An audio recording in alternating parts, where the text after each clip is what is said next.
a silence before time, before the universe ever glowed, before space ever stretched, before a single second had the chance to tick. There was a kind of quiet we cannot imagine, a silence without time, a stillness without space, a mystery so deep that even the stars, billions of years later, cannot remember it clearly. Tonight, we drift toward that ancient quiet, toward the question of what came before the Big Bang. Welcome to AstraFlow.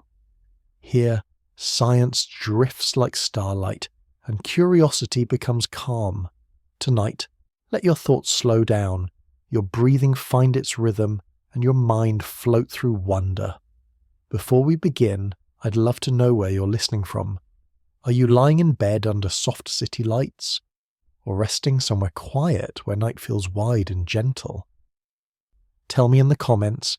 It's always peaceful to imagine the AstraFlow community scattered across the world, breathing under the same sky, drifting together through the same cosmic story. And if this calm journey brings you a little peace, you can gently support AstraFlow by liking this video or subscribing. It helps this little corner of the cosmos keep glowing. Now, settle your thoughts like dust drifting through a sunbeam. Let the universe expand slowly inside your imagination. Because tonight, we're taking a voyage into one of the deepest questions any mind has ever asked. The quiet story of what came before the Big Bang. For more than a century, the Big Bang has sat at the center of our understanding of the cosmos. A great unfolding, a moment when everything, matter, light, time, and space, suddenly began to stretch outward in a cosmic breath. But as our telescopes sharpened and our theories matured, scientists discovered something surprising. The Big Bang may not have been the beginning of everything. It may have been an event inside a larger, older, stranger reality, a chapter rather than a first page. So tonight, we will drift backward through time, past galaxies forming, past the first light breaking free after hundreds of thousands of years, past the boiling soup of particles that once filled the newborn universe, past even the moment when time first learned how to flow. We'll explore ideas born from quantum fields, from higher dimensions, from cycles that may have repeated long before our universe ever breathed. We'll follow the clues that gravity leaves behind, the whispers hidden in ancient light, and the strange mathematics that suggest our universe may be only one bubble in a vast and endless sea. All in calm, unhurried steps, all in the rhythm of night. Take one slow breath in, and one long breath out. Feel your awareness soften, like distant galaxies fading gently into the dark. Now, let's begin. Tonight, we drift into the mystery of what came before the Big Bang. For as long as humans have looked upward, there has been a quiet question drifting at the edge of our thoughts. A question older than astronomy, older than physics, older than stories themselves. It whispers to anyone who has ever paused under a dark sky and wondered where it all came from. What does it truly mean for the universe to begin? And if the Big Bang was not the first moment, then what stood before it? It seems simple at first, the way a child might ask, what came before everything? But the deeper we look, the more the question curves back on itself, like light bending around a massive star. To ask what came before the Big Bang is to tug gently at the fabric of reality, because time, the very thing that creates before and after, may have been part of the event we are trying to understand. Imagine holding a book in your hands. The first page feels like a beginning, but the paper itself had a history before the story was written. The atoms that make up the page came from older stars, and those stars came from clouds shaped by events even earlier. Every beginning we touch is already halfway through a deeper tale. The Big Bang is much the same. For decades, we were taught that it was a singular moment, an explosion, a starting point, a clean birth of space and time. But as our understanding sharpened, something unexpected appeared.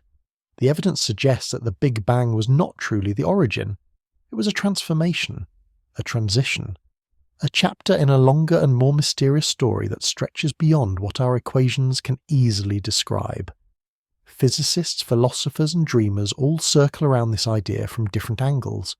Some imagine earlier universes collapsing and rebirthing. Others picture a quiet quantum sea giving rise to bubbles of space-time. Some see higher dimensions brushing against each other, sparking new realities in silent collisions. But beneath all these ideas, the same question glows. If time began with the Big Bang, how do we think about anything before it? It's a paradox wrapped in wonder. Like asking what lies north of the North Pole, a direction that loses its meaning once you reach the limit of the map. And yet, even if the question seems impossible on the surface, something deep within us keeps asking it. Because to understand our cosmic origin is to understand a small part of ourselves. So tonight, we will hold this question gently, not with urgency, but with curiosity. We'll drift slowly toward its edges, where physics becomes poetry and knowledge turns to quiet speculation. We'll explore how modern cosmology has reshaped the story of the Big Bang, revealing gaps, mysteries, and elegant clues that hint at something older, something deeper, something that may have breathed before our universe ever took its first expanding step. This is the doorway to the journey ahead, a single, ancient question resting like a point of light in the darkness. What does it mean for a universe to begin? Let's drift toward the answer, one calm step at a time. To understand what may have come before the Big Bang, we must first rest gently inside what we do know, or at least what we understand well enough to hold with calm confidence. So let's begin by floating through the familiar outlines of our universe's earliest chapter, the one drawn from a century of observation, mathematics, and quiet starlight.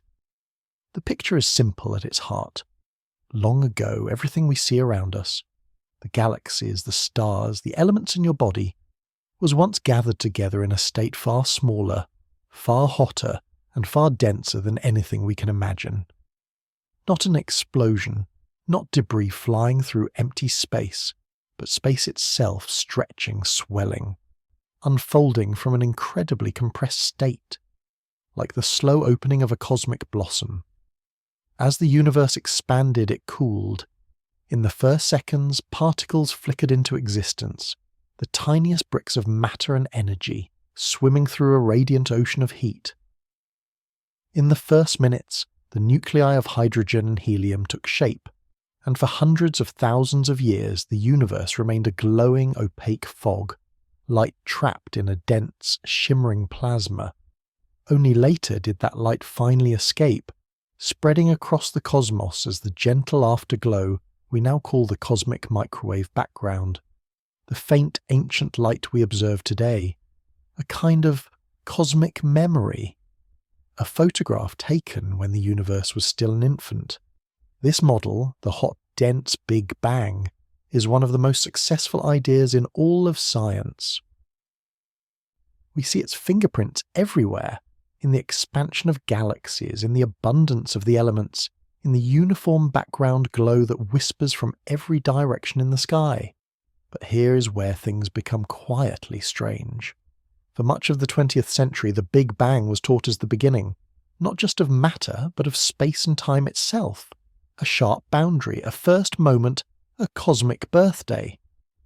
But as scientists looked deeper into the earliest light, as they studied the faint ripples in the microwave background, as they compared theory with observation, cracks began to appear in the picture. Not cracks of failure, but cracks of invitation. Hints that the Big Bang was not the whole story.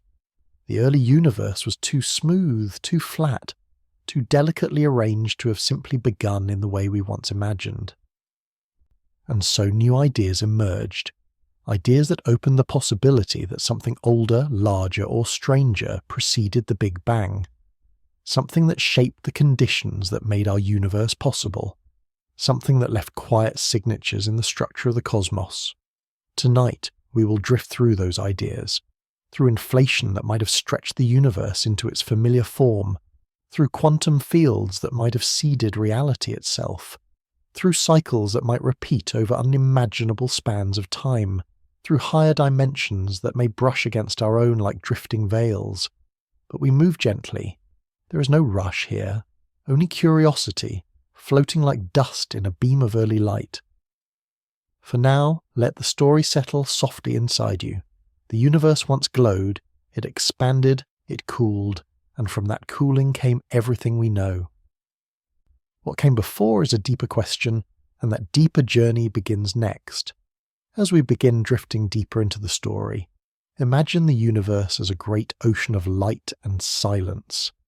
Most of this ocean is unreachable, not because it is hidden behind walls, but because the laws of nature themselves draw gentle boundaries around how far we can look.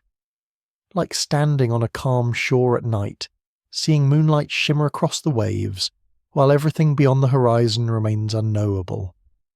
In cosmology, that boundary has a name: the cosmic microwave background, the oldest light we can see, the earliest whisper that ever reached us.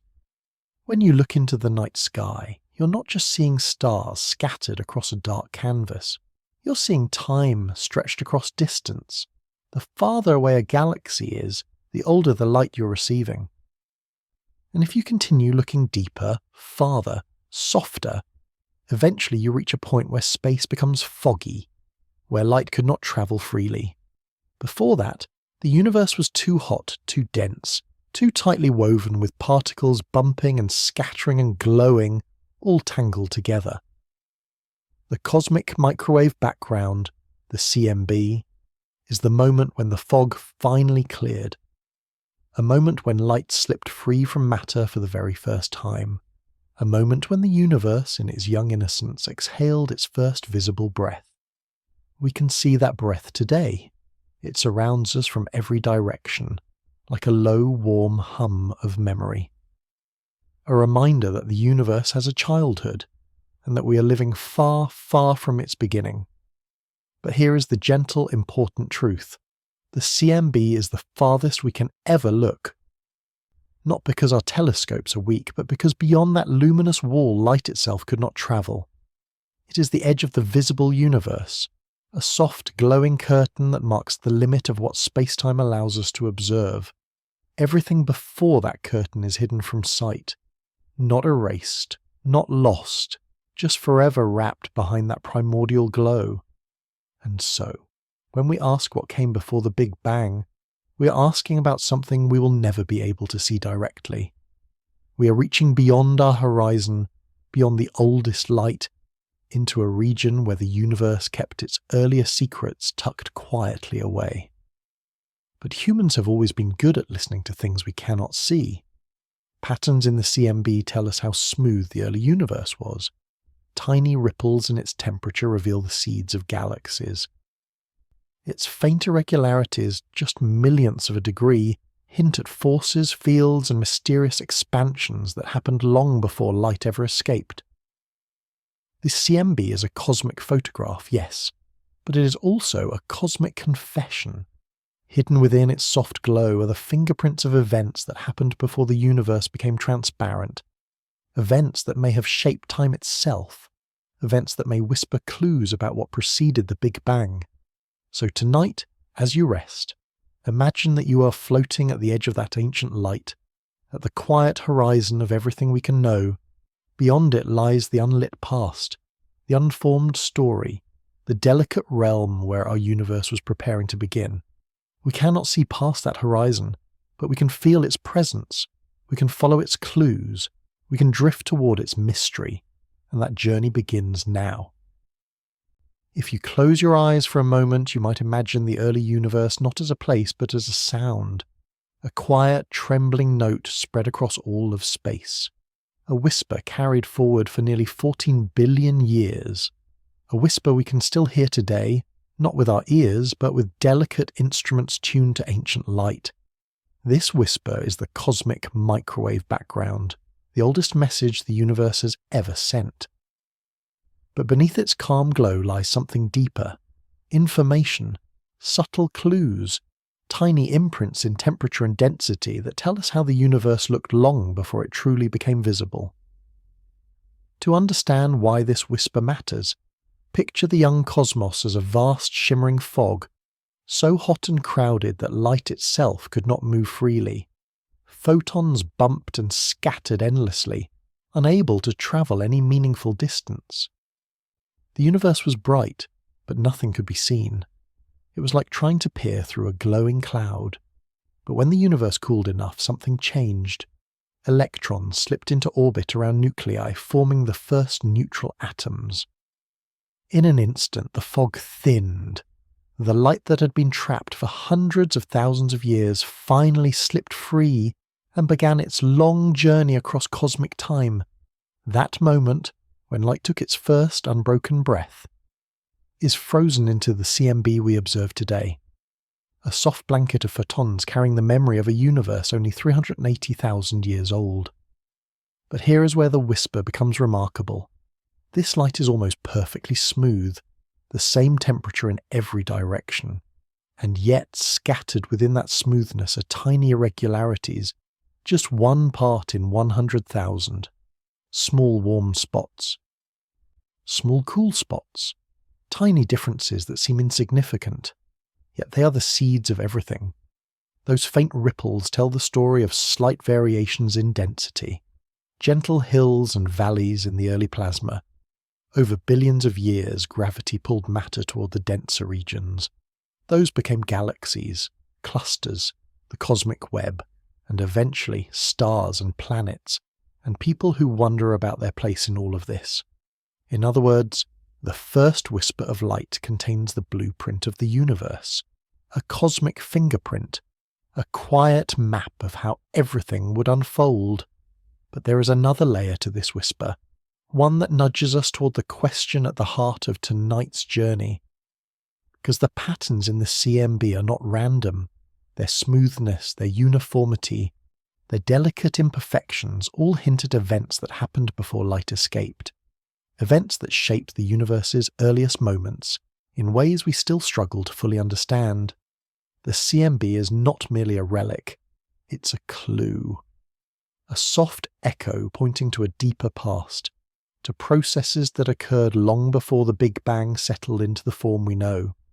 Somewhere behind that whisper lies the prelude to our universe, the hidden chapters, the forces that sculpted space and determined how the cosmos would unfold. So tonight, as we drift deeper into this journey, let that whisper guide us. It is the oldest sound the universe has ever made, and it may yet tell us what came before the Big Bang. To understand what may have come before the Big Bang, we must gently examine the moment when something extraordinary happened, the moment when time itself began to flow. It's easy to imagine time as a constant river, something that always existed, always moved, always carried the universe forward. But the physics of the early cosmos suggests something far more delicate, far more mysterious. Time, as we experience it, seems to have switched on during the first moments of the universe's expansion. Imagine for a moment a clock. Every tick marks a change, a before and after, a moment that can be measured. But before the Big Bang, according to many models, there were no ticks. There was no change, no sequence, no before. Not because nothing existed, but because time had not yet gained meaning. It had not yet learned how to flow. In Einstein's picture of reality, space and time are deeply intertwined. They form a single fabric, space-time, the stage upon which all things unfold. But that fabric had to emerge. It had to stretch into existence. It had to cool and stabilize before time could behave in the smooth, reliable way we experience now. In the earliest fraction of a second, the universe was so dense and so wildly energetic that our familiar sense of time simply doesn't apply. The equations that describe seconds and minutes, before and after, break down. Time was not yet the gentle rhythm it would become. It was more like a trembling potential, something waiting to take shape. Physicists sometimes describe this early era by saying that the laws of nature were still deciding their form. Constants had not yet settled. Fields had not yet aligned. The universe had not yet chosen the rules it would follow, and until it did, the flow of time was uncertain, undefined, unimaginable. So what does it mean to say that time began? It doesn't mean the universe emerged from literal nothingness. It doesn't mean a moment popped out of a void. Instead, it may mean that the structure required for time, the space-time fabric, crystallized into being during the Big Bang. Before that crystallization, the word before loses meaning. It becomes like asking what lies north of the North Pole. The question isn't wrong, it just doesn't fit the landscape. And yet, something existed. Something stirred. Something created the conditions that allowed time to switch on. Maybe a previous universe contracting. Maybe a quantum field in a state we don't yet understand. Maybe a higher dimensional space drifting silently until a phase transition flickered into motion. Whatever it was, its fingerprints linger softly in the early universe, in the smoothness of the cosmic microwave background, in the tiny fluctuations that grew into galaxies, in the fine-tuned energy that shaped the cosmos from the very beginning. Tonight, let's hold this idea gently. The Big Bang was not just the beginning of everything, it was the beginning of time's rhythm, the first tick, the opening breath, the moment the universe gained a sense of direction. And once time began, the story could unfold, a story we are still trying to read, page by page, light by light. When we speak about the Big Bang, our minds naturally reach for the word before. Before the stars, before the atoms, before the great expansion. It is an instinct woven into the way we understand everything. Every story has an earlier chapter. Every journey has a starting line. But as we drift deeper into the early universe, we arrive at a place where the idea of before begins to dissolve, like mist slipping through open fingers. Imagine standing at the edge of a map. Every direction is clearly marked, north, south, east, west, until suddenly the directions fade. The land ends, and beyond that edge, the compass no longer knows what to point toward. That is what happens when we follow time backward, all the way to the Big Bang. We reach a boundary not of space but of meaning. In the framework of general relativity, time depends on the structure of space-time itself. It needs the fabric. It needs the geometry. It needs the rules that tell it how to move. And in the earliest moments of the universe, that structure was not yet steady. It trembled. It fluctuated. It existed in a form so extreme, so compressed, so energetically chaotic, that the concept of earlier or later simply didn't apply. To say that before the Big Bang doesn't exist is not to deny that something preceded our universe. It is to say that time, the thing we are trying to use as a measure, did not exist in the way we know it. It's like asking what happens before the dawn on a planet where the sun never rises. The question isn't meaningless, it's just pointed in the wrong direction. And yet, the mind resists this idea. We want a chain of causes. We want a first domino, a first spark, a first breath. We feel instinctively that everything must come from somewhere, but the universe encourages us to think differently. The clues left in ancient light, the smoothness of the cosmic microwave background, the uniformity across vast distances, the delicate imperfections that seeded galaxies, all hint at a realm where time may have been shaped, stretched, or born in ways we cannot yet fully describe. Some theories imagine a previous universe contracting into a final point before rebounding. Others picture a timeless quantum state, where fluctuations ripple without sequence or direction. Still others suggest that time itself might be emergent, not fundamental, but something that appears when matter and energy take on structure. In this sense, before the Big Bang might not be a moment. It might be a state, a condition without ticking seconds, without unfolding events, without the linear narrative our minds crave. A quiet stillness. A cosmic breath held gently in the dark. So tonight as you rest, allow yourself to release the usual meaning of before. Let it soften. Let it become flexible. Let it drift like a feather in slow motion. Because the story of what came before the Big Bang is not a story of time.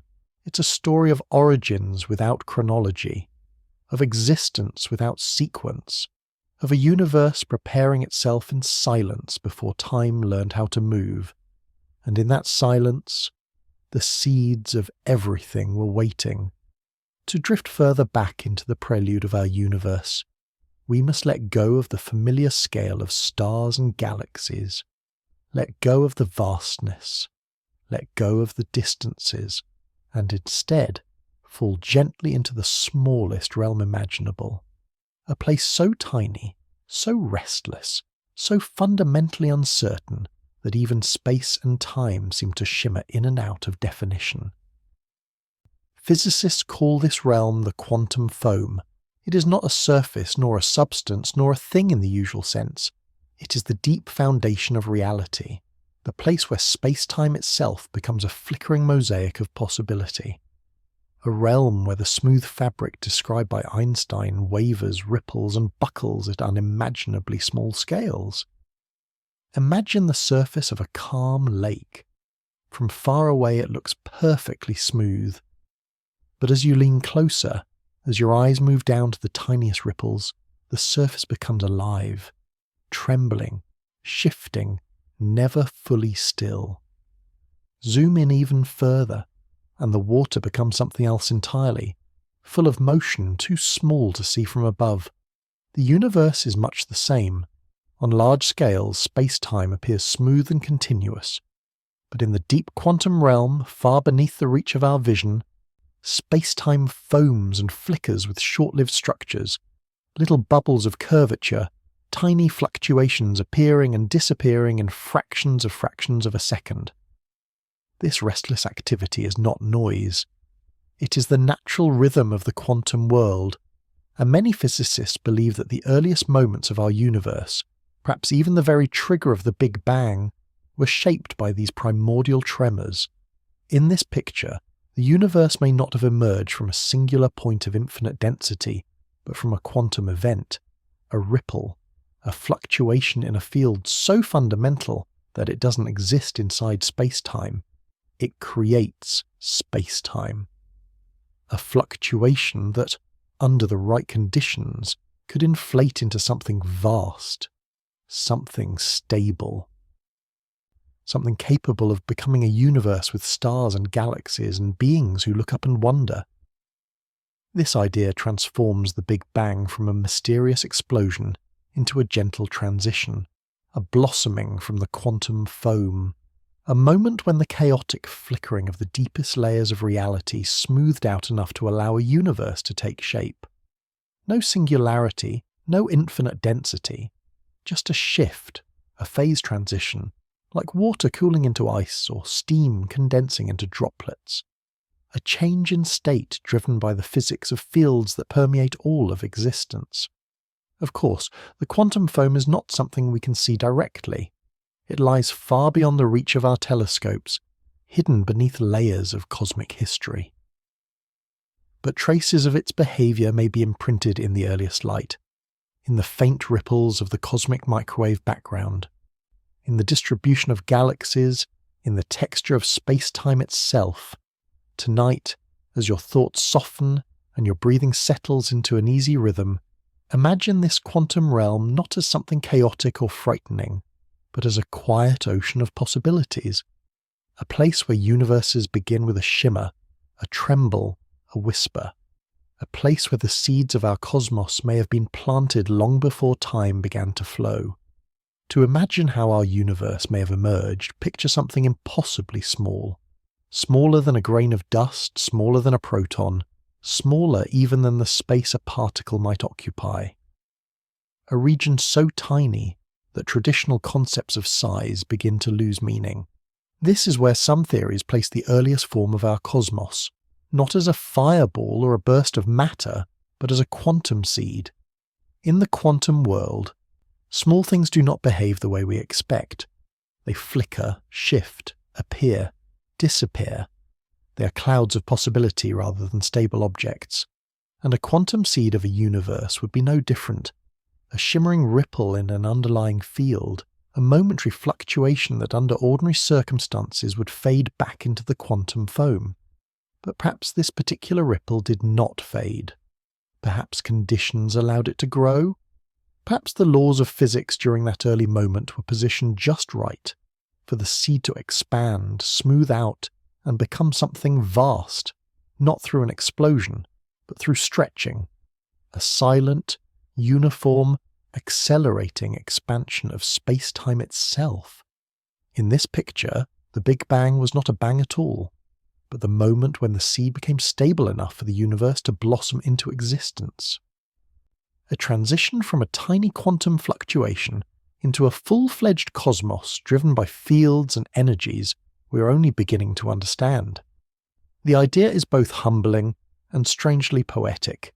Our universe may have begun the way a raindrop begins in a cloud, as a small vibration, a forming pattern, a condensation of possibility, not deliberate, not dramatic, just a natural outcome of a larger restless system. And though we cannot witness that initial quantum state, its fingerprints remain.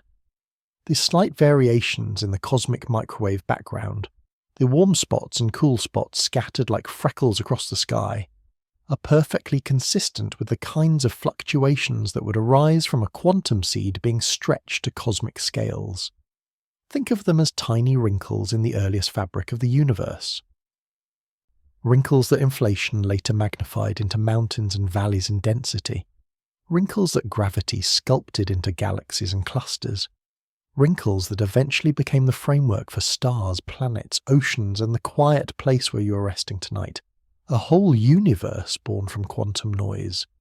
The remarkable part is not simply that such an idea is possible, it is that it fits the data. It explains the uniformity of the early universe. It explains the subtle imperfections that seeded structure. It explains why the cosmos looks the way it does today. A small ripple, magnified into everything. So as you relax into the calm of this moment, imagine the universe not as something that erupted, but as something that unfolded, the way a flower opens in slow motion, petal by petal, light entering spaces that were once hidden. A universe growing from a seed of possibility, a universe whose earliest form was smaller than imagination, yet destined to become a place full of galaxies, stories, and minds that wonder how it all began. And this seed, this quiet beginning, leads us toward the next mystery, the moment when this tiny quantum ripple ignited something even more extraordinary. To understand how a tiny quantum seed could become a universe, we must drift into one of the most extraordinary ideas in modern cosmology, an idea so powerful that it reshapes nearly everything we thought we knew about the Big Bang. This idea is cosmic inflation. Inflation was not simply a period of expansion. It was expansion unlike anything the universe has ever experienced since. Not gentle, not steady, but breathtakingly fast. A growth so sudden and so immense that words fail to describe it. A region smaller than a particle, ballooning to cosmic scales in a fraction of a second. But before we talk about what inflation did, we must ask the deeper question: what triggered it? In the realm of quantum fields, empty space is never truly empty. It hums softly with energy, with fluctuations, with ripples that rise and fall like waves on an invisible ocean. And some of these fluctuations carry the potential for transition, a shift in the state of the vacuum itself. Imagine supercooled water, chilled below freezing but not yet turned to ice. It waits in a delicate balance until a tiny disturbance, a tiny nudge, causes it to freeze instantly. A sudden transformation, a phase change. Some physicists believe the early universe sat in a similar state, a false vacuum, holding more energy than the true ground state, balanced on the edge of transformation. And then something changed. A fluctuation, a shift in the field, a moment when the vacuum slipped into a different state. That shift released energy, and that energy caused space itself to stretch, rapidly, relentlessly, uniformly. This was inflation's trigger. Not an explosion, but a release. Not matter bursting outward, but space-time itself expanding outward. In this picture, the Big Bang we learn about in school, the hot, dense fireball, was not the beginning. It was the afterglow. The heat produced when inflation ended, when the stretching slowed, and all the vacuum energy condensed into particles, radiation, and the cosmic soup that would later give birth to stars and galaxies. Inflation explains many mysteries. Why the universe is smooth across vast distances. Why it is so perfectly flat. Why we don't see relics like magnetic monopoles. Why tiny quantum ripples grew into the large-scale structure of the cosmos. And yet, the trigger itself remains a delicate mystery. Was it a natural event in a larger timeless realm of quantum fields? Was it the end of a cycle from a previous universe? Was it the collision of structures in higher dimensions? Was it simply a spontaneous fluctuation, one of countless possibilities in an infinite sea? We may never know exactly what set inflation into motion, but its effects are written into the sky. They live in the ancient light of the cosmic microwave background, in the clustering of galaxies, in the very shape of space-time.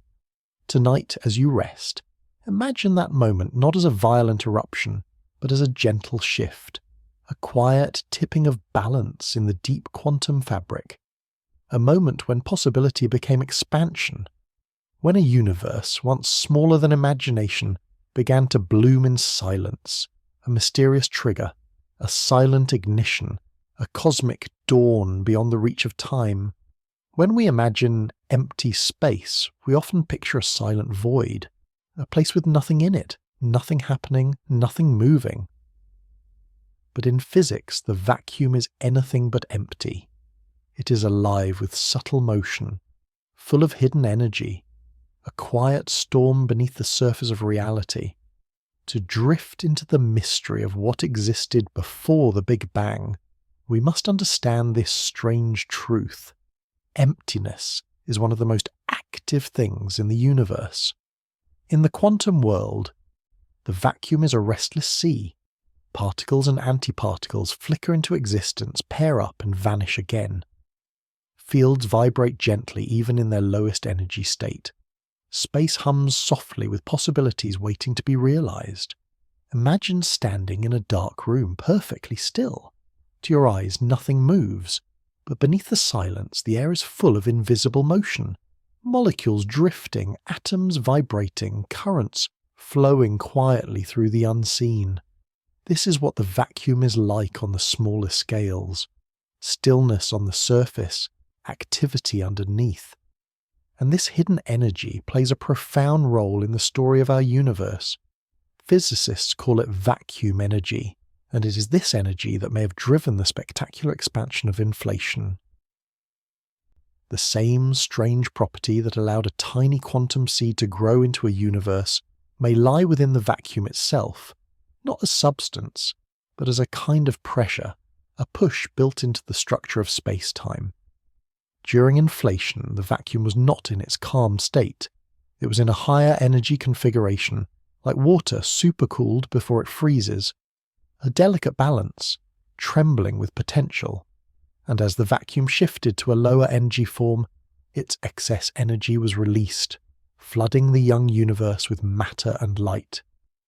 In that instant, the universe transitioned from a cold, expanding emptiness into a hot, glowing sea of particles, the moment we traditionally call the Big Bang. A universe born not from nothing, but from the stored energy of the vacuum itself. Even today, long after inflation ended, the vacuum continues to influence the universe.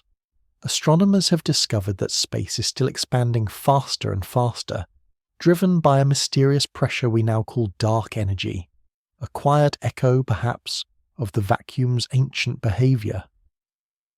It is astonishing to think that everything we see, the stars, the galaxies, the atoms in your breath right now, may have come from energy locked in the most unassuming place imaginable, the void. And so, when we ask what existed before the Big Bang, the vacuum offers a gentle answer, not a fiery explosion, not an absolute nothingness, but a restless field full of potential, waiting for a shift, a transition, a moment when its hidden energy could unfurl into something immense. Tonight, as you settle deeper into rest, imagine the vacuum not as an empty darkness, but as a soft glow beneath existence. A quiet reservoir of energy humming with possibilities, a place where universes begin not with noise, but with a whisper, a vacuum that is never truly empty, and may be the cradle of everything. To understand what may have come before our universe, let's drift gently into one of the most profound ideas modern cosmology has ever offered, an idea that stretches the imagination far beyond the boundaries of our single cosmic home. It is called eternal inflation. Imagine inflation not as a brief event, not as a moment that flickered on and off, but as a process, one that continues endlessly in some regions of reality, spawning universe after universe in a quiet, ceaseless bloom. In this picture, inflation is not something that happened and stopped. It is something that happens forever, like a cosmic tide rolling through an ocean that has no shores. Our universe, the one whose galaxies we observe and whose stars we count, may be just one small bubble inside a much larger, ever-expanding sea. Let's visualize it softly. Picture a vast field of space, larger than our imagination, filled with the same high-energy vacuum that triggered the rapid expansion at the dawn of our cosmos. This vacuum doesn't decay everywhere at once. It settles only in patches, small regions where inflation ends and a universe is born. Regions like bubbles forming in a pot of gently simmering water. Each bubble stabilizes, cools, and expands into a universe with its own laws, its own physics, its own unfolding story. Inside one of these bubbles, galaxies form and time flows, and eventually a species arises that wonders how everything began. Inside another bubble, the constants may differ. Gravity slightly stronger, atoms forming differently, chemistry unfolding in unfamiliar ways, countless bubbles, countless realities, all carried along in a larger inflating space that continues to grow. And here is the quiet miracle. Inflation in the surrounding space never stops. While some regions bloom into universes, the rest continues its rapid expansion, creating more room for new bubbles to appear. The process feeds itself endlessly. From the perspective of this larger reality, universes are not rare. They are inevitable. In this view, our Big Bang was not the beginning of everything. It was simply the beginning of our bubble, a local event, a regional transition, one blossom on an infinite cosmic tree. And what came before the Big Bang? In eternal inflation, the answer is soft and astonishing, inflation itself. The larger space, the deeper vacuum, the restless sea of possibility. This existed before our bubble formed. Our universe emerged from that sea like a drop of dew forming on a leaf. We cannot see this wider realm directly. Its expanse lies forever beyond our cosmic horizon, but hints of its structure may lie in the patterns of the cosmic microwave background, in the statistical fingerprints of early fluctuations, in the mathematics of quantum fields that suggest inflation is not easily stopped once it begins. Tonight, as you breathe slowly and let your thoughts drift outward, imagine yourself floating far above our universe. See it not as the totality of existence, but as a glowing sphere suspended in a limitless ocean. Around it, other spheres shimmer softly in the dark, each a universe, each a story, each with its own version of time, Eternal inflation invites us to imagine reality not as a single unfolding line, but as a tapestry woven from countless beginnings, and our own beginning was just one quiet thread. If eternal inflation paints the larger canvas of reality, then bubble universes are the gentle strokes upon it, each one a pocket of calm formed within a restless, expanding sea. Tonight we drift into that quiet image, countless universes, each floating like luminous droplets suspended in an endless dark. Imagine a pot of water just beginning to simmer. Small bubbles appear at the bottom, forming slowly before rising into the open air. They develop one by one at different times in different places. None of them touches the others, yet all are born from the same heat, the same water, the same underlying motion. In the theory of eternal inflation, the cosmos behaves much the same way. The inflating space, a high-energy field stretching at extraordinary speed, occasionally relaxes in small regions. These regions stop inflating, cool down, and settle into lower energy states. When this happens, a bubble forms. Inside that bubble, a universe begins, not with an explosion, but with a transition. Not from nothingness, but from a shift in the vacuum field. A gentle, instantaneous release of energy that fills the newborn bubble with particles, radiation, and the seeds of cosmic structure. And in that moment, each bubble becomes its own cosmos, complete, self-contained, governed by its own laws and constants. Picture these universes now, suspended in the larger inflating space, some small, some vast, some young, some old, some collapsing, some expanding, some quiet, some brimming with stars and spiral arms, each one wrapped in its own space-time fabric, unreachable from any other. From within our bubble, from where you rest now, the others are forever beyond sight. Even if they drift near in the larger inflating realm, the edges of each bubble expand too quickly for light to cross from one to another. Their boundaries are like event horizons, walls of distance expanding faster than communication can outrun them. And so, in the night of the greater multiverse, the bubbles float in perfect isolation. Yet the silence between them is not emptiness. It is the ongoing inflation, the same vacuum field that birthed our universe, still expanding, still creating room for new bubbles to form, endlessly, patiently, without beginning and perhaps without end. Some theories suggest the bubbles may occasionally leave imprints on each other, faint scars in the cosmic microwave background, subtle asymmetries, slight distortions that hint at past collisions. If such marks exist, they are wisps of evidence buried deep in the earliest light, hints that our universe may have brushed against another long before its stars were born. Whether or not these encounters truly occur, the larger idea remains breathtaking. Our universe, with its billions of galaxies and its vast stretches of space-time, may be just one quiet bubble among countless others, a single note in a cosmic symphony, a solitary spark in a world full of beginnings, a drop of glow drifting in an infinite stillness.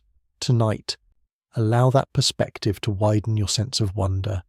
You're resting inside a bubble universe, floating in a silent sea of possibilities, a universe that grew from a moment of transition, carrying within it the gentle traces of its origin. And somewhere beyond our cosmic horizon, other bubbles drift quietly through the dark. From the inside, our universe feels complete. It feels total. The sky stretches in every direction, and the galaxies drift outward like glowing embers carried on a cosmic breeze. When we look up, it's easy to believe that this vastness is everything, that the stars above us mark the full boundary of what exists. But when we step back into the vision offered by eternal inflation, a softer and more humbling picture appears. Our universe may not be the universe, it may simply be one bubble among many, floating quietly in a far larger sea. Imagine holding a single soap bubble in your hand. Its delicate surface reflects colours, patterns, shifting lights that feel unique. But if you look closer, If you peer into the wider room, you may see other bubbles, each shimmering with its own reflections, its own internal world, each perfect within itself, each unaware of the others drifting nearby. This is the cosmological analogy. Our entire observable universe, everything we have ever measured, mapped, heard, or dreamed about, might be just one shimmering sphere in a multiverse full of others. Inside our bubble, the laws of physics take a familiar form. Gravity has a certain strength. The speed of light has its unchanging value. Particles behave in predictable ways, and quantum fields settle into patterns that create the elements, the stars, the planets, and eventually life. But in another bubble, these rules might differ. A slightly stronger gravitational pull might compress matter too quickly for galaxies to form. A slightly weaker electromagnetic force might prevent atoms from holding together. Some bubbles might be sterile and dark, others bright and strange, others impossible for any complexity to arise. And still, each bubble would be a universe in its own right, whole, self-contained, wrapped in its own space-time fabric. The idea is vast yet oddly intimate. It suggests that our universe's particular conditions, the delicate balance that allows everything we know to exist, might be the outcome of a cosmic lottery, not chosen, not designed. Simply one bubble that happened to form in a way that permits stars to shine and consciousness to awaken. When we think of ourselves as residents of a single bubble among many, something shifts quietly inside. The cosmos becomes larger, but also gentler. Our place within it becomes both smaller and more miraculous. And though we cannot connect with other bubble universes, not through telescopes, not through light, not through any signal, we may still sense something of their presence, not as sightings or collisions, but as the natural consequence of inflation's restless growth. A reminder that creation may not be rare, that beginnings may happen often, that the birth of our universe was not an isolated miracle, but part of a broader, ongoing cosmic rhythm. Tonight, as your breath softens and your awareness drifts, imagine the universe around you as a glowing sphere, a bubble of space-time containing all your memories, your questions, your life, and then imagine countless other bubbles drifting silently beyond reach, each carrying its own story, its own physics, its own version of existence. We do not need to visit them. It is enough to know they might be there. It is enough to feel the vastness expand gently inside you, because even as one bubble among many, our universe remains a place of extraordinary beauty, a fragile world afloat in a sea of infinite beginnings. If our universe is one bubble among many, we might imagine it floating quietly in an endless sea. But there is another way to picture the cosmos, a way even more rhythmic, more ancient, more deeply tied to the patterns we see in nature. The idea that the universe breathes. For centuries, philosophers and mystics imagined reality unfolding in cycles, not as a straight line with a beginning and an end, but as a great looping rhythm, expansion followed by contraction, birth followed by dissolution, light followed by darkness, and then light again. Modern cosmology has rediscovered this idea in new mathematical forms. Some models propose that our universe may not be a single, isolated expansion, but part of a repeating pattern, a cosmic inhalation, an exhalation that stretches across unimaginable spans of time. Picture, for a moment, the universe as a vast lung. During the expansion phase, galaxies drift apart, space stretches, and the cosmos grows colder and quieter with each passing eon. But if certain conditions are met, if gravity one day overpowers the outward push, if dark energy evolves or fades, if the fabric of reality shifts, the expansion could slow, pause, and reverse. A cosmic contraction. A gradual gathering of galaxies like scattered embers being pulled back into a glowing core. Temperatures would rise, densities would climb, and the cosmos would tighten into a brilliant furnace of energy. And then, at the end of this long, graceful contraction, something remarkable might happen. The universe could undergo a rebirth, a bounce, a new beginning emerging from the ashes of the last. In cyclic models, the Big Bang is not the first event, but simply the latest in a long lineage, one heartbeat in an infinite rhythm, one dawn in a cycle of endless cosmic days. This view carries a gentle poetry, a sense of continuity. It suggests that our universe inherits the momentum of earlier cycles, that the patterns we see, the smoothness, the expansiveness, the uniformity, might be echoes of previous incarnations. Some theories imagine each cycle wiping the slate clean, leaving no trace of what came before. Others propose that subtle information survives, passed forward from universe to universe like quiet genetic memory. Either way, the idea of a cyclic universe softens the concept of beginnings. Instead of a singular start, we have a rhythm. Instead of creation from nothing, we have transformation. Instead of a question without an answer, what came before the Big Bang? We have a simple, serene possibility. Another universe came before, and another before that, and another still. Each cycle expanding, contracting, breathing, reborn. Tonight, let that thought settle into your mind like a slow tide rising on a quiet shore.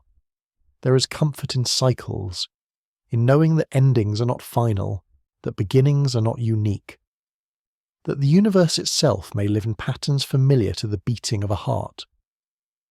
Our cosmos may be part of a cosmic breathing, an infinite inhalation, an exhalation of reality, a rhythm older than time, a rhythm that continues long after stars fade, a rhythm that may have carried us here. If the cosmos truly breathes, expanding and contracting across ages far beyond imagination, then the Big Bang was not an isolated spark, but the most recent sunrise in a long lineage of cosmic dawns. To understand this more deeply, let's drift into the moment just before such a dawn, a moment at the end of a previous universe. In cyclic models, the universe doesn't end with silence. It ends with pressure, with gathering light, rising temperature, and a slow inward pull as gravity begins to reclaim everything it once allowed to drift apart. Galaxies that spent billions of years moving away from one another might, over unimaginable spans of time, reverse course. The night sky would gradually brighten as distant clusters crept closer. The cosmos would warm, matter would compress. Eventually all structures would dissolve into a superheated, dense, luminous state, a universe folding back into itself. But this collapse is not defeat, it's preparation. At the heart of cyclic universes is the idea of a bounce, a transition where contraction doesn't lead to a singular end, but instead ignites a new beginning. Imagine the entire universe condensed into an incredibly small, incredibly dense state. Not infinite, not impossible, but a threshold, a pivot point, a moment where the laws of physics shift their behavior, preventing total collapse and instead generating an explosive outward push. A dawn emerging from the ashes. This bounce would not be an explosion in the usual sense. It would be a transformation, driven by quantum corrections or by the behavior of space-time at extremely high densities. Several theories propose ways this rebound could occur. Quantum gravity resisting infinite compression, extra-dimensional geometry forcing a reversal, or energy conditions flipping signs at extreme scales. In each scenario, the universe doesn't die. It turns over, it renews. And the new expansion, the new Big Bang, inherits something from the previous cycle. Not necessarily matter or stars or galaxies, but structure, a pattern, a smoothness, a kind of cosmic memory encoded into the fabric of space-time. This could explain why our universe is so uniform, so flat, so delicate, balanced. These features may have been smoothed out in cycles long before ours. the way a stone becomes rounded after passing through many rivers. In this vision, each Big Bang is a sunrise, each collapse a sunset, each cycle a cosmic day. It offers a comforting symmetry, a universe without true beginning or true end, only phases, only transitions, only a rhythm that continues long after any single universe fades. Tonight, as your breath rises and falls, imagine the universe breathing with you, in its own way, in its own timescale, in cycles beyond human measure, expansion, contraction, renewal, galactic tides swelling outward, then ebbing back into brilliance, then bursting again into new light. What came before our Big Bang?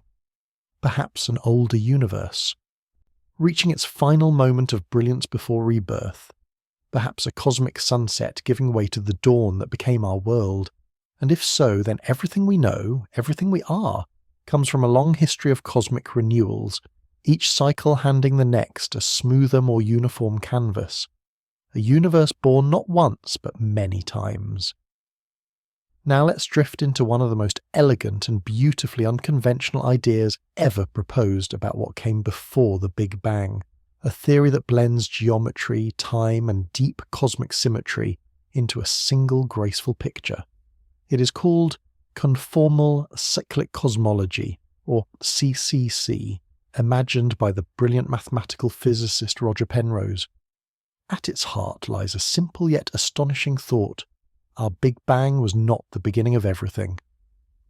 It was the boundary between two cosmic eras, the fading end of a previous universe, and the bright beginning of ours.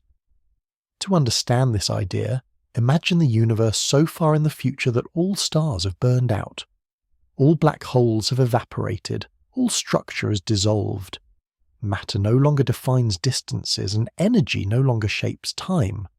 What remains is a vast, quiet, ever-emptying cosmos, where particles lose mass and the notion of scale becomes meaningless. In such a universe, size stops mattering. A galaxy and an atom, a meter and a light year, all become indistinguishable when nothing exists to define the difference. Physics reaches a state where scale has no meaning. Penrose realized something remarkable. When scale loses meaning, the universe begins to resemble the state of the Big Bang, a state where scale also didn't matter because everything was so compressed, so uniform, so energetically smooth. The end of one universe looks mathematically similar to the beginning of the next. In CCC, these two seemingly opposite states, the ultimate future and the primordial past, can be linked smoothly, like two pages touching in a cosmic book. One aeon ends, another begins. There is no singularity, no infinite density, only a transition of geometry. And so, the Big Bang becomes the bridge between cycles, a handoff of cosmic information from one era to another. According to this view, our universe is not the first. It is one in a long sequence of cosmic eons, each beginning with a Big Bang-like event and ending in a tranquil, structureless expanse. But here is where the poetry deepens. CCC predicts that faint imprints from the previous aeon might survive the transition, subtle patterns carried across the boundary like ripples in a curtain. Penrose calls these patterns hawking points, small, warm circles in the cosmic microwave background that may represent the remnants of long-evaporated black holes from an earlier universe. If such imprints truly exist, they would mean the cosmos remembers, not clearly, not loudly, but softly, the way a seashell holds the faint echo of a vanished tide. Whether CCC is correct remains uncertain. Its beauty lies not only in its mathematics, but in the sense of continuity it brings, a universe without true beginning, without final end, flowing from one aeon to the next in a chain of cosmic renewal. Tonight, as you rest, imagine this. Our Big Bang was not a moment of creation from nothing, but the graceful inheritance of a universe long faded, a torch passed across the silence, a memory carried from one cosmic age into another. Perhaps the story of existence is not a line, but an endless sequence of luminous chapters, and we are living in one of them. If the universe truly moves through cycles, vast eras rising and fading like cosmic tides, then our own universe might carry subtle memories from the one that came before. Not clear memories, not images or structures, but faint imprints woven into the earliest light. Echoes, soft enough to be overlooked, yet powerful enough to reshape our understanding of the cosmos. Imagine standing at the edge of a quiet forest just after dawn. The birds have only begun to wake. The air is still cool, still touched by night. And if you listen carefully, you might hear the lingering echo of sounds carried over from the dark. The fading memory of an owl's call, the whisper of leaves shifting in the wind. The early universe is a bit like that. In the cosmic microwave background, the oldest light we can observe, there may be traces of events that happened not in our universe, but in the one that lived before ours. Some cosmologists, inspired by Penrose's conformal cyclic cosmology, have suggested that small round patterns in the CMB, slightly warmer circles, slightly more concentrated regions, could be the final radiation released from black holes in the previous cosmic eon. These patterns, called Hawking points, would be tiny messages from long extinguished stars in another era of existence. Just imagine ancient black holes surviving to the very end of a previous universe, slowly evaporating through Hawking radiation, their final breath sent across the transition between aeons, their last whispers appearing in our sky as faint circular marks. If true, then our universe is not isolated. It is connected softly and elegantly to a lineage of universes extending far into the past. Another kind of echo may exist too.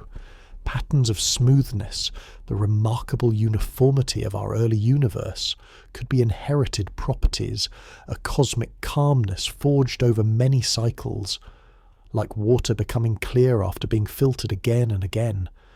And then there are the ripples, slight temperature variations in the CMB, the seeds of galaxies, may not be entirely random. Some theories propose that traces of the previous universe's structure, stretched and transformed by the transition, could subtly influence how matter clustered in the earliest moments of the new cosmos. None of this is certain, of course. The early universe is a quiet place to decode. The signals are faint, the patterns subtle, the interpretations delicate. Some scientists see Hawking points as meaningful, others see them as statistical chance. But even the possibility invites wonder. It means that every time we look at the cosmic microwave background, every time scientists map its ripples or analyze its tiny fluctuations, we may be glimpsing the last pages of a universe that ended long before ours began. A cosmic memory written not in language, but in temperature and light. Tonight, as you settle deeper into rest, imagine the sky overhead, not just as a window into our own universe's past, but as a window into a past beyond our past. A prehistory written across aeons, a quiet testament to cycles of creation and fading. Perhaps the universe is older than we know, older than time as we measure it, older than beginnings as we imagine them, and perhaps, carried within the soft glow of ancient light, the echoes of a previous universe are whispering still. As we drift deeper into the mystery of what may have existed before our universe, we enter a realm where dimensions extend beyond the familiar three, and where the geometry of existence becomes a canvas broader than our imagination. In this realm lies one of the most striking ideas in modern cosmology, a vision born from string theory, where our universe is not the whole of reality, but a membrane, a brane, floating in a higher dimensional space. Imagine a sheet of paper suspended in a quiet room. Now imagine another sheet parallel to it drifting gently nearby. Each sheet is flat in its own plane, but the room, the higher dimensional space, surrounds them both. In brane cosmology, our universe is like one of these sheets, All the particles, forces, and light we know are confined to it. They move along its surface, unable to slip into the higher dimension around us. Everything we can observe, from atoms to galaxies, is stuck on this cosmic membrane. And yet, beyond our brain, there may be others, floating parallel, invisible, close, yet forever out of reach. In some models, these branes can move, they can drift, and sometimes, extraordinarily rarely, they can collide. A collision between two branes is not like two objects hitting. It is more like two entire realities touching at once. When this happens, the energy released can be immense, a burst powerful enough to heat a universe, to fill it with matter and radiation, to reset the cosmic clock. In this picture, the Big Bang was not an explosion from a point, but the moment two branes met. Two universes brushing against each other in the higher dimensional dark, creating a shock of energy that became everything we know. This idea is known as the ekpyrotic model, a name drawn from an ancient Greek word meaning born from fire. But in truth, the image is gentler than fire. It is more like two soap films touching, releasing a ripple of brightness across their surfaces. And what came before the Big Bang in this model?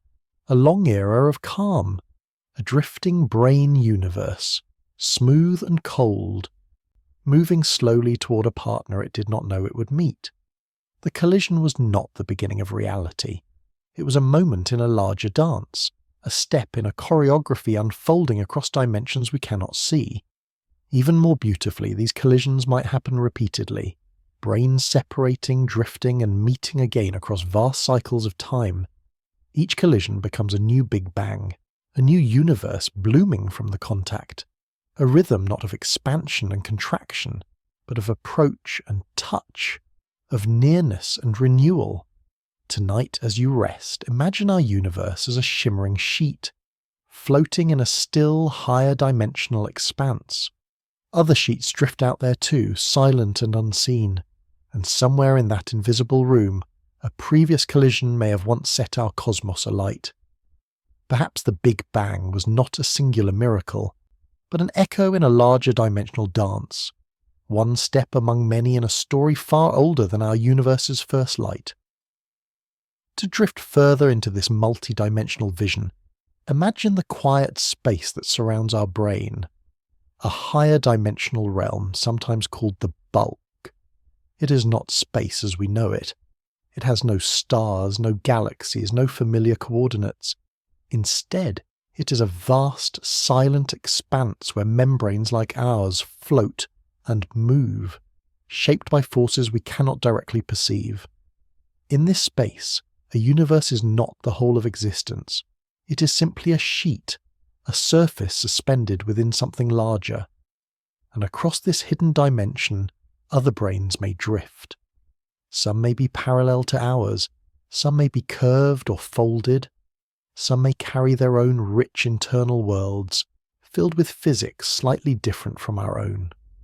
Together, they form a cosmic archipelago, a collection of universes separated not by distance, but by dimensional direction. Here, before the Big Bang takes on a new meaning.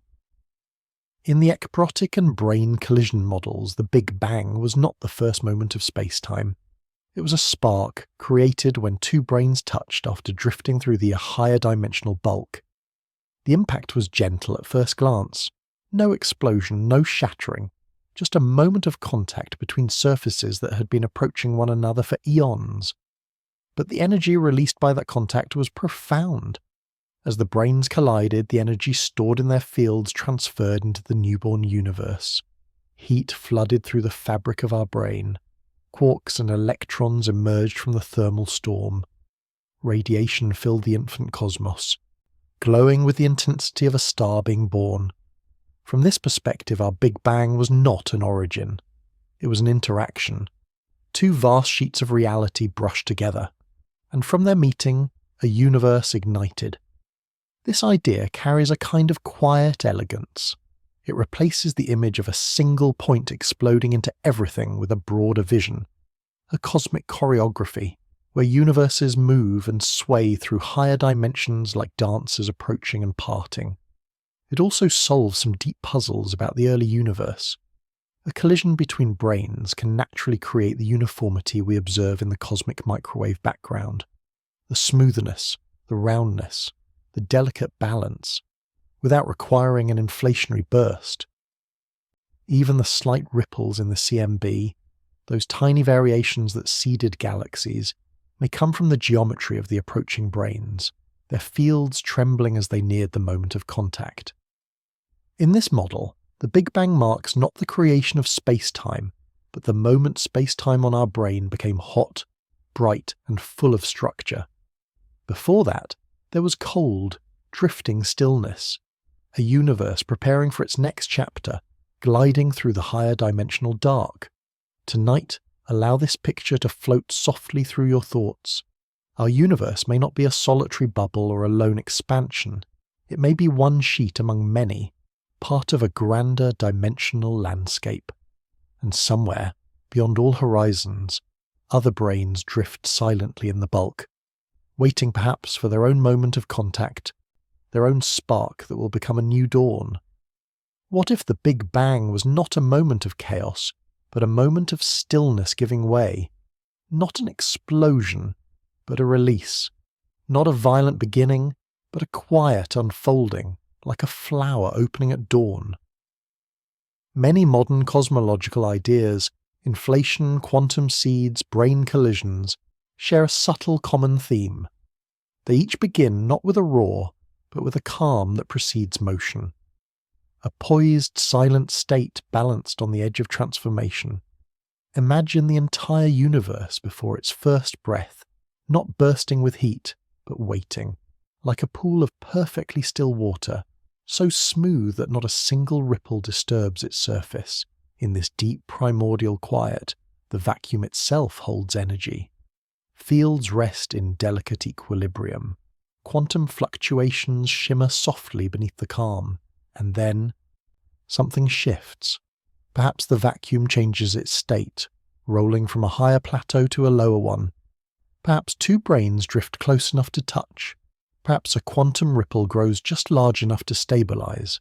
Different theories imagine different triggers, but the essence is the same. A transformation, a release of stored energy, a stillness tipping into motion. In a single, graceful moment, the perfectly calm state becomes unstable. Energy floods outward, space-time stretches, temperature rises, light appears, the universe awakens. The Big Bang, in this view, is not the start of everything. It is the moment when everything begins to move. Think again of the flower. For hours it swells quietly in the bud, building pressure, gathering energy, shaped by forces invisible from the outside. When it finally opens, the bloom feels sudden, but the preparation was long, patient, hidden. Or picture a sheet of ice just beginning to melt. The water beneath has been waiting, gathering the heat it needs until the crystalline lattice finally yields. The transition feels abrupt, but the stillness before it was full of quiet potential. Our universe may have emerged the same way, from a calm state so complete that nothing seemed to be happening at all. And yet, inside that calm, the potential for everything was present. Stars, galaxies, atoms, life, time itself, all wrapped within a stillness waiting for the moment to unfold. This idea offers a gentle way to imagine what came before the Big Bang.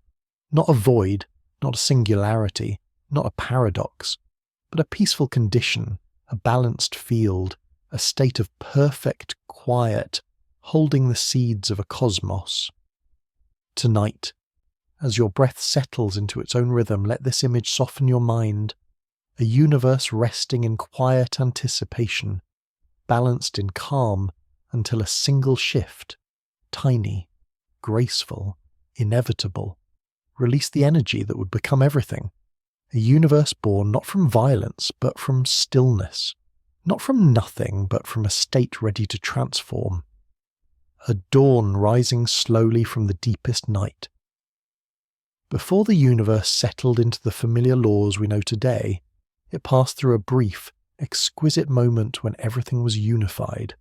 Forces that are now separate, gravity, electromagnetism, the strong and weak nuclear interactions, were once woven together in a single, elegant symmetry. The early universe was like a perfectly smooth sphere with no marks, no distinctions, no preferences. But as it expanded and cooled, this perfection could not last. Symmetry, as beautiful as it is, can be fragile. And in the first moments after the Big Bang, that fragile symmetry cracked. This breaking wasn't violent. It was more like a gentle unfolding, the way a crystal forms patterns as it cools from a liquid. As the temperature dropped, the unified forces differentiated, separating into the distinct interactions that shape our world. Nature chose its rules in that instant, not consciously, but through the mathematics of cooling fields settling into their lowest energy configurations. Tiny fluctuations nudged the universe one way or another, guiding how the symmetry fractured. These minute differences determined everything that followed: how particles gained mass, how atoms would later form, how stars could burn, how chemistry could unfold. It was a moment of cosmic decision-making, a branching of possibilities, like a river dividing into countless streams. If the symmetry had broken differently, the universe might have evolved into something unrecognizable. Perhaps no atoms could have held together. Perhaps gravity would have been too strong or too weak. Perhaps no stars would have formed, or they would have collapsed immediately. But our universe followed a path that allowed complexity to bloom. The breaking of symmetry became the quiet foundation for everything. It ensured that light would behave the way it does, that particles would interact predictably, that matter could clump into galaxies and planets and eventually into the biological chemistry that allows us to wonder about these earliest moments. In this sense, the universe's first decisions were not choices at all, but consequences of cooling and unfolding. Still, the result feels almost intentional, an intricate balance emerging from simple beginnings. Tonight, as you rest, imagine the universe during this delicate transition, a sea of fields settling into place, the forces of nature stepping into their roles, the laws of physics crystallizing out of the early fire. No noise, no chaos, just a smooth shift in the underlying fabric as symmetry gave way to structure, and the cosmos began to write the first lines of its long story.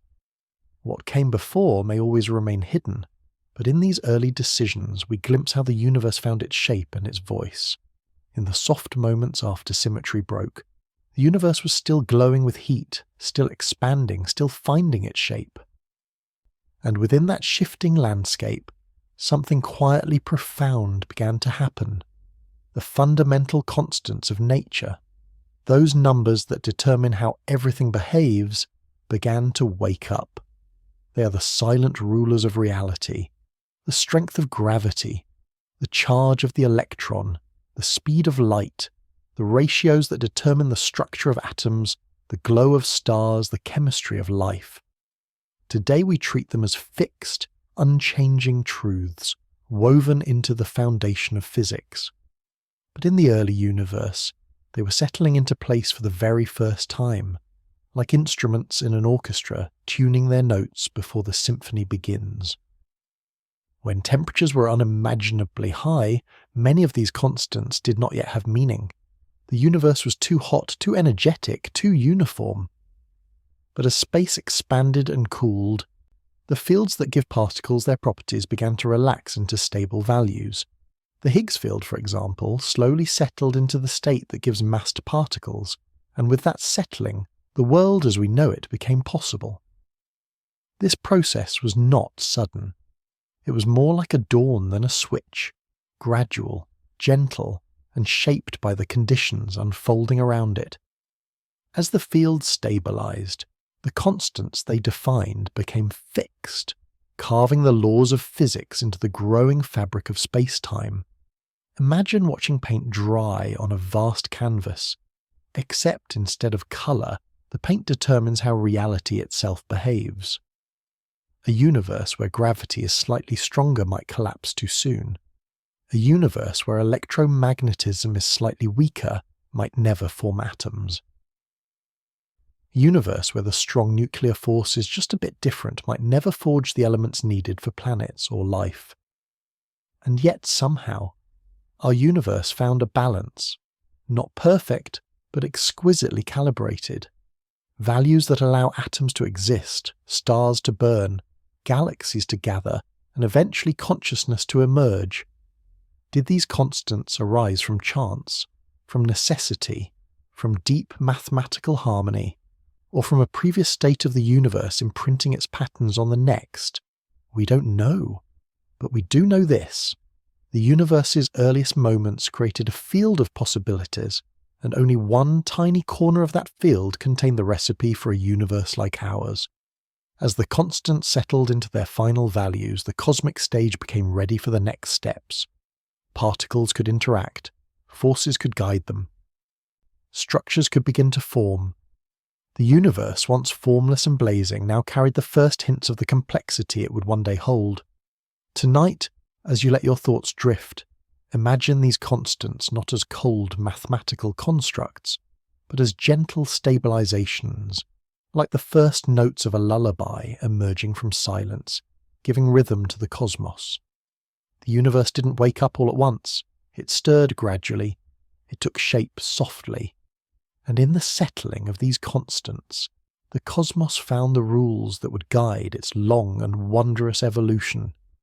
With the universe expanding and its constants settling into place, the cosmic stage finally became ready for the earliest building blocks of matter to appear. Everything until this point had been preparation, the fields stabilizing, the forces separating, the temperature dropping just enough for structure to become possible. And then, in a universe still glowing with a brilliant uniform light, the first particles began to form. These earliest particles were not atoms, nor even the constituents of atoms as we know them today. Instead, they were fundamental entities. Quarks, electrons, neutrinos. Tiny points of existence governed by the newly defined laws of physics. They moved through the young cosmos like sparks drifting in a hot wind, colliding, scattering, separating, recombining. The universe at this stage was dense and energetic, an ocean of particles interacting at incredible speeds. Nothing held together for long. Every time two particles fused, the heat tore them apart again. It was a world in constant motion, too hot for structure, too bright for stability, a storm of creation that had not yet found its rhythm. And yet, within this turbulence, patterns were forming. The strong nuclear force, newly awakened and immensely powerful at short distances, began binding quarks into triplets, protons and neutrons. These were the first stable composites, tiny bundles of matter that could endure the furnace around them. A few minutes later, as the universe cooled further, these protons and neutrons found each other, snapping together into the nuclei of hydrogen and helium. But that comes soon. For now, in these earlier seconds, it was enough that the ingredients existed at all. Imagine it, a universe filled with nothing but these newborn particles, each one a note in a vast rising harmony. The first electrons danced among the glowing plasma, light scattered endlessly, unable to travel in straight lines. Quarks became protons. Protons drifted through radiant currents like seeds waiting for cooler soil. Neutrinos slipped away almost immediately, barely interacting with anything, becoming silent witnesses to the rest of cosmic history. The universe, once defined by fields and geometry, now carried its first tangible contents, pieces that would, billions of years later, form stars, planets, oceans and living beings who wondered about origins. It is extraordinary to realize that these particles are not ancient metaphors or poetic abstractions. They still exist today. The protons formed in those first seconds are inside your body right now, inside every atom of every person who has ever lived. The particles that emerged from this early fire are still the particles we interact with every moment of our lives.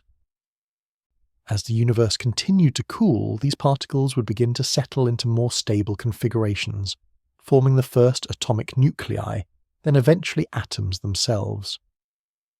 But that gradual organization comes later.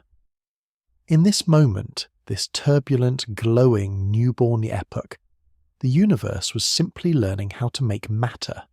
Tonight, as your breath softens and your thoughts slow, imagine the universe in its earliest seconds, a shimmering sea of particles swirling in radiant heat, each one carrying the potential for everything to come.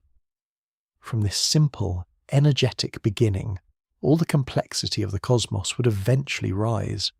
The first particles had arrived, and the story of matter had begun. As the newborn universe expanded and cooled, it shifted from chaos toward order, with the slow, steady grace of something learning how to breathe.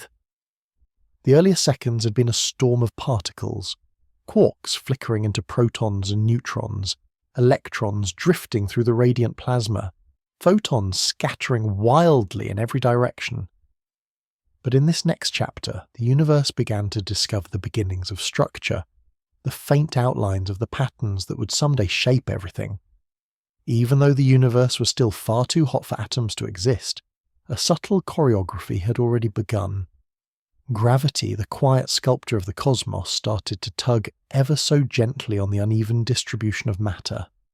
These differences were tiny, just slight variations in density, so small they could barely be measured, but they were enough.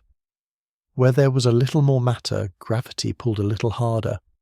Where there was a little less, gravity released its hold. Over time, these infinitesimal differences grew.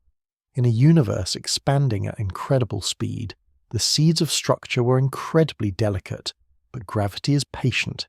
It doesn't rush. It simply nudges, tugs, and gathers across cosmic time. While gravity worked on large scales, the strong nuclear force continued its own work on small scales, binding protons and neutrons together as temperatures permitted. As the universe cooled past the first minute, these particles began to lock into place more easily, forming the simple atomic nuclei that would become the building blocks of all future matter. But the universe wasn't calm yet. Light was still tightly coupled to the glowing plasma. Photons crashed into electrons, and electrons scattered them again, keeping everything in constant motion. The universe was thick like fog, bright like a furnace, and still too turbulent for atoms to form. Yet beneath the brightness, the earliest architecture of the cosmos was emerging. The seeds of galaxies existed as faint ripples, overdensities in the plasma shaped by both quantum fluctuations and the earliest moments of expansion. These ripples would not become galaxies for hundreds of millions of years, but their foundations were already being laid. Imagine the scene, an ocean of energy and particles, still glowing with the afterheat of the Big Bang. No stars, no planets, no atoms yet, but the blueprint for all of them present in the faint variations of density drifting across the cosmic landscape. These early patterns were subtle, but they were destiny. They presaged the spiraling arms of future galaxies, the clusters and voids that shape our cosmic web, the distribution of matter that would eventually allow starlight to shine. Everything that exists today, the structure of the universe on every scale, traces its ancestry to these first delicate imbalances. Tonight, as you let your thoughts drift softly, imagine the universe in this formative era, glowing, expanding, humming with radiation, yet quietly gathering the first hints of structure. Gravity was already at work, gently sculpting the cosmos long before it had cooled enough for atoms, stars, or planets. The universe was still wild and radiant, but the first moments of order, the first whispers of cosmic architecture, had begun to take shape. As the universe continued to cool, the gentle imbalances seeded in its earliest moments began to stretch, expand, and take shape. What had once been tiny ripples barely perceptible variations in density, slowly grew into the first real patterns of the cosmos. It was a quiet transformation, guided not by sudden bursts of activity, but by the persistent pull of gravity and the steady weakening of the radiant fog that once clouded everything. In this era, the universe still glowed with a soft, almost uniform light. Photons carried tremendous energy, bouncing off free electrons and keeping matter suspended in a bright, turbulent dance.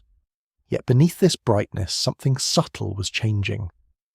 The expansion of space gently thinned the plasma, allowing density variations to become slightly more pronounced.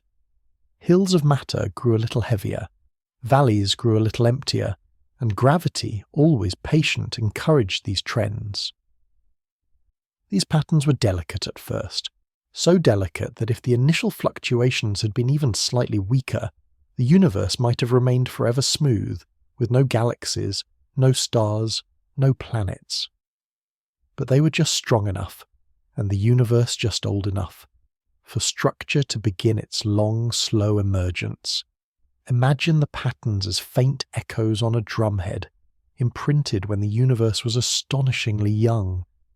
As space expanded, these echoes stretched out, their wavelengths lengthening, their amplitudes shifting, but their basic form remaining intact. These ripples were the early fingerprints of the cosmic web, a lattice of matter that would eventually define where galaxies formed, how stars clustered, and how the universe came to look the way it does today. Every slight excess of matter became a future galaxy cluster. Every slight deficit became a cosmic void. The universe was drawing its first map, not with stars or gas clouds, but with the invisible geometry of future possibilities. And although the universe was still too hot for atoms to exist, these early patterns were already setting the stage for everything that would come. They determined where the first stars would ignite, where galaxies would spiral into existence, where clusters would gather into massive, intricate structures spanning millions of light years. If you could have looked at the universe then, through the glow, through the fog, you wouldn't have seen galaxies or constellations, but you would have seen something beautiful in its own way, a faint rippling texture moving softly across the cosmic plasma, like patterns forming on the surface of cooling glass. These early fluctuations, stretched by the expansion and preserved in the cosmic microwave background, act like a fossil record of the universe's youth. Today we can measure them with exquisite precision, mapping their tiny temperature differences and reconstructing the earliest hints of structure they foretold. Tonight, as your breath settles and your thoughts drift gently, imagine these first patterns appearing across the glowing universe, subtle waves shaping the destiny of stars millions of years before they would shine. Within these soft ripples, the cosmic architecture was already unfolding, quietly determining where matter would gather and where empty space would widen. The universe was still young, still bright, still far from forming its first atoms, but its blueprint had been drawn. The first patterns were unfolding, and the cosmos was beginning to learn its shape. As the early universe expanded and cooled, the soft imprints left by quantum fluctuations began to deepen, and the first patterns of matter whispered their way into being. But to transform those patterns into the grandeur of galaxies and clusters, the cosmos needed an artist, something patient, persistent, and deeply sensitive to even the faintest imbalance. That artist was gravity. Gravity is the quietest of the fundamental forces. Compared to the others, it is unimaginably weak. A single magnet on your refrigerator can overpower the pull of the entire Earth. And yet, on cosmic scales, gravity becomes the great sculptor of structure, working slowly but steadily across billions of years. It is the force that takes the delicate variations in density and turns them into the architecture of the universe. In the young universe, gravity began its work while everything was still hot and bright. The slight over-dense regions, barely heavier than their surroundings, started pulling in nearby matter. At first, the effect was almost imperceptible, like a whisper in a storm. Light was still tightly bound to electrons, and the constant scattering of photons fought against the gathering of matter. But as the universe continued to expand, the grip of radiation slowly loosened. The fog thinned, the temperature fell, and gravity kept pulling. The overdense regions grew denser, the underdense regions grew emptier. Matter drifted toward the hills and away from the valleys. Slowly, gently, the universe began to separate itself into places that would one day become galaxies, and places that would remain vast, quiet voids. This process took time, enormous amounts of time. Gravity does not rush. It allows patterns to emerge naturally following the rhythm of expansion and the cooling of the cosmic environment. It builds by gathering, by nudging, by responding to even the slightest unevenness, and in doing so it transforms chaos into form. If you imagine the universe then, it was like a sheet of glowing fluid with tiny currents running through it. Gravity followed those currents, amplifying them, deepening them, reinforcing them. Every density ripple left in the cosmic microwave background became the seed of something larger. The cosmos was not yet recognizable. No stars, no gas clouds, no planets. But gravity was already laying the foundation for all of them. As time passed and the universe grew more transparent, gravity gained more freedom to shape matter. Photons no longer collided with electrons at every turn, and matter could begin to gather in earnest. The earlier scaffolding of the cosmic web, thin threads of matter connecting denser nodes, was beginning to take form long before the first star flickered into existence. Tonight, as you breathe slowly and relax into the calm of this moment, imagine gravity as a gentle hand guiding the universe into structure, not carving with force, but sculpting with patience. A quiet artist turning ripples into filaments, filaments into clusters, and clusters into the vast cosmic web that fills the sky. The universe was still young, still glowing, still drifting toward transparency, but gravity had already begun its long, patient task, shaping the cosmos into something that would someday be full of starlight and life. The sculpting had begun, and the universe was learning its form. There comes a moment in the early universe when everything changes, quietly, naturally, almost gracefully. It is the moment when light finally breaks free. Until this point, the cosmos was a radiant fog. Photons, particles of light, were trapped, bouncing endlessly off free electrons in a dense hot plasma.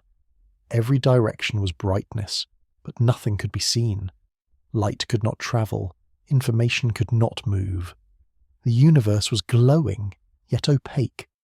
But as expansion continued, the temperature fell, from billions of degrees to millions, then to tens of thousands. The energy of the early cosmos softened. The chaotic collisions slowed, and electrons finally had the chance to meet protons and stay bound together. The first atoms formed, simple hydrogen atoms, calm in their newfound stability, and with electrons now locked into these atoms, photons were no longer scattered every fraction of a nanosecond. Light could move freely. It could travel in straight lines for the first time in cosmic history. This moment, called recombination, transformed the universe completely. What had once been an impenetrable fog became transparent. The light released at that instant is still with us, stretched across space and time, cooled to a faint microwave glow. We call it the cosmic microwave background, the soft afterglow of the moment the universe opened its eyes. Imagine the scene. The plasma thins, electrons settle, and suddenly the cosmos becomes clear. Light pours outward, filling space with a calm radiance that will drift for billions of years. No stars yet, no galaxies, just a clear universe for the first time, quietly expanding, quietly cooling, quietly preparing for the formation of structure. The patterns imprinted in that early light. tiny differences in temperature and density, became the roadmap for the future. They told matter where to gather, where to thin out, where the first stars would someday ignite. In every direction of the sky, that ancient light still shines. It arrives as a whisper, almost uniform, a reminder of the universe's transition from brightness trapped to brightness freed. It is the earliest image we can ever hope to see. Older than any star, older than any galaxy, older than any structure we know. And in that light is encoded the story of how the universe left its childhood behind.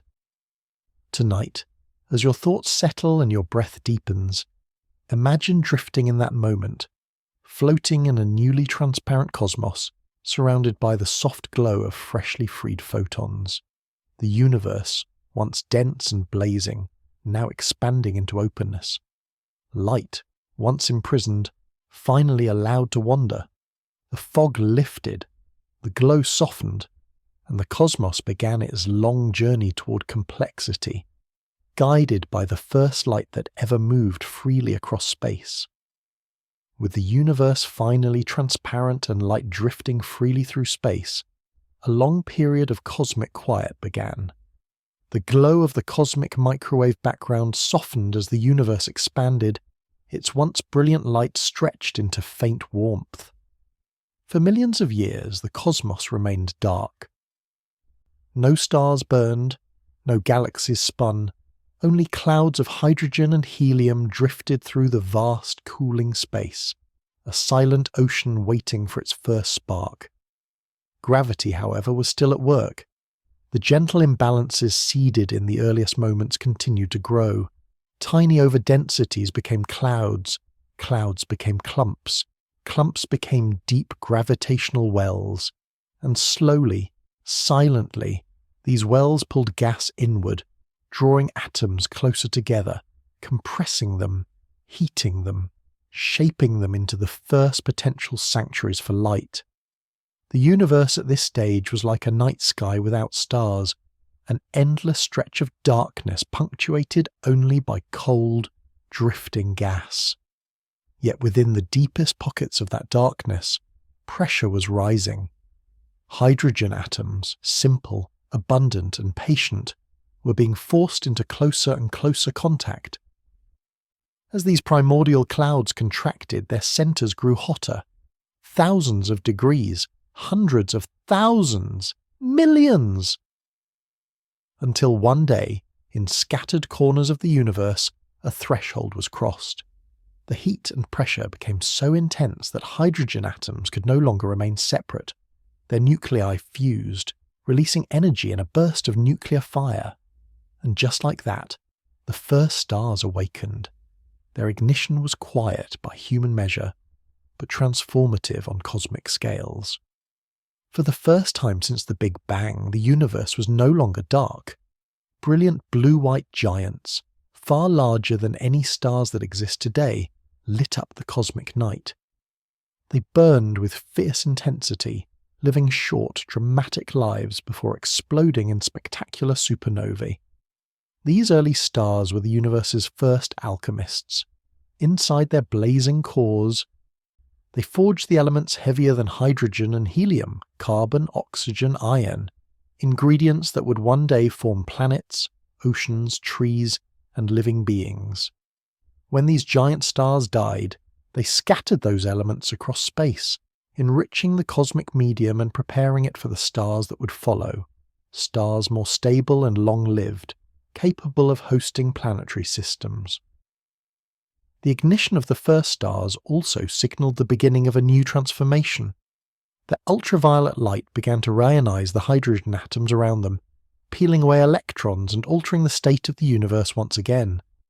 This era, called reionization, marked the cosmic dawn, the moment the universe transitioned from darkness to a landscape illuminated by starlight.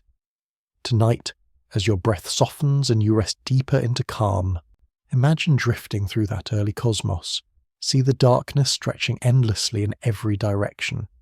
Feel the quiet, the vastness, the anticipation, and then, Imagine a single point of light flickering into existence, a star, enormous and brilliant, its radiance cutting through the darkness like a beacon. Then another and another, until the universe, once silent and shadowed, began to sparkle with the first luminous structures it had ever created. The first stars were brief, but their glow forever changed the trajectory of the cosmos. They were the universe's first attempt at complexity, the first seeds of the rich, intricate structures that would follow. And from their light, everything we know was set into motion. After the first stars ignited and filled the universe with their intense, brilliant light, something subtle but profound began to settle into place, not in the stars themselves, nor in the galaxies they would eventually form, but in the deeper fabric that held everything together. Time, once erratic, once shaped by unimaginable heat and density, began to flow in the steady, predictable way we experience today. In the earliest fractions of a second, the universe was too extreme for time to behave smoothly.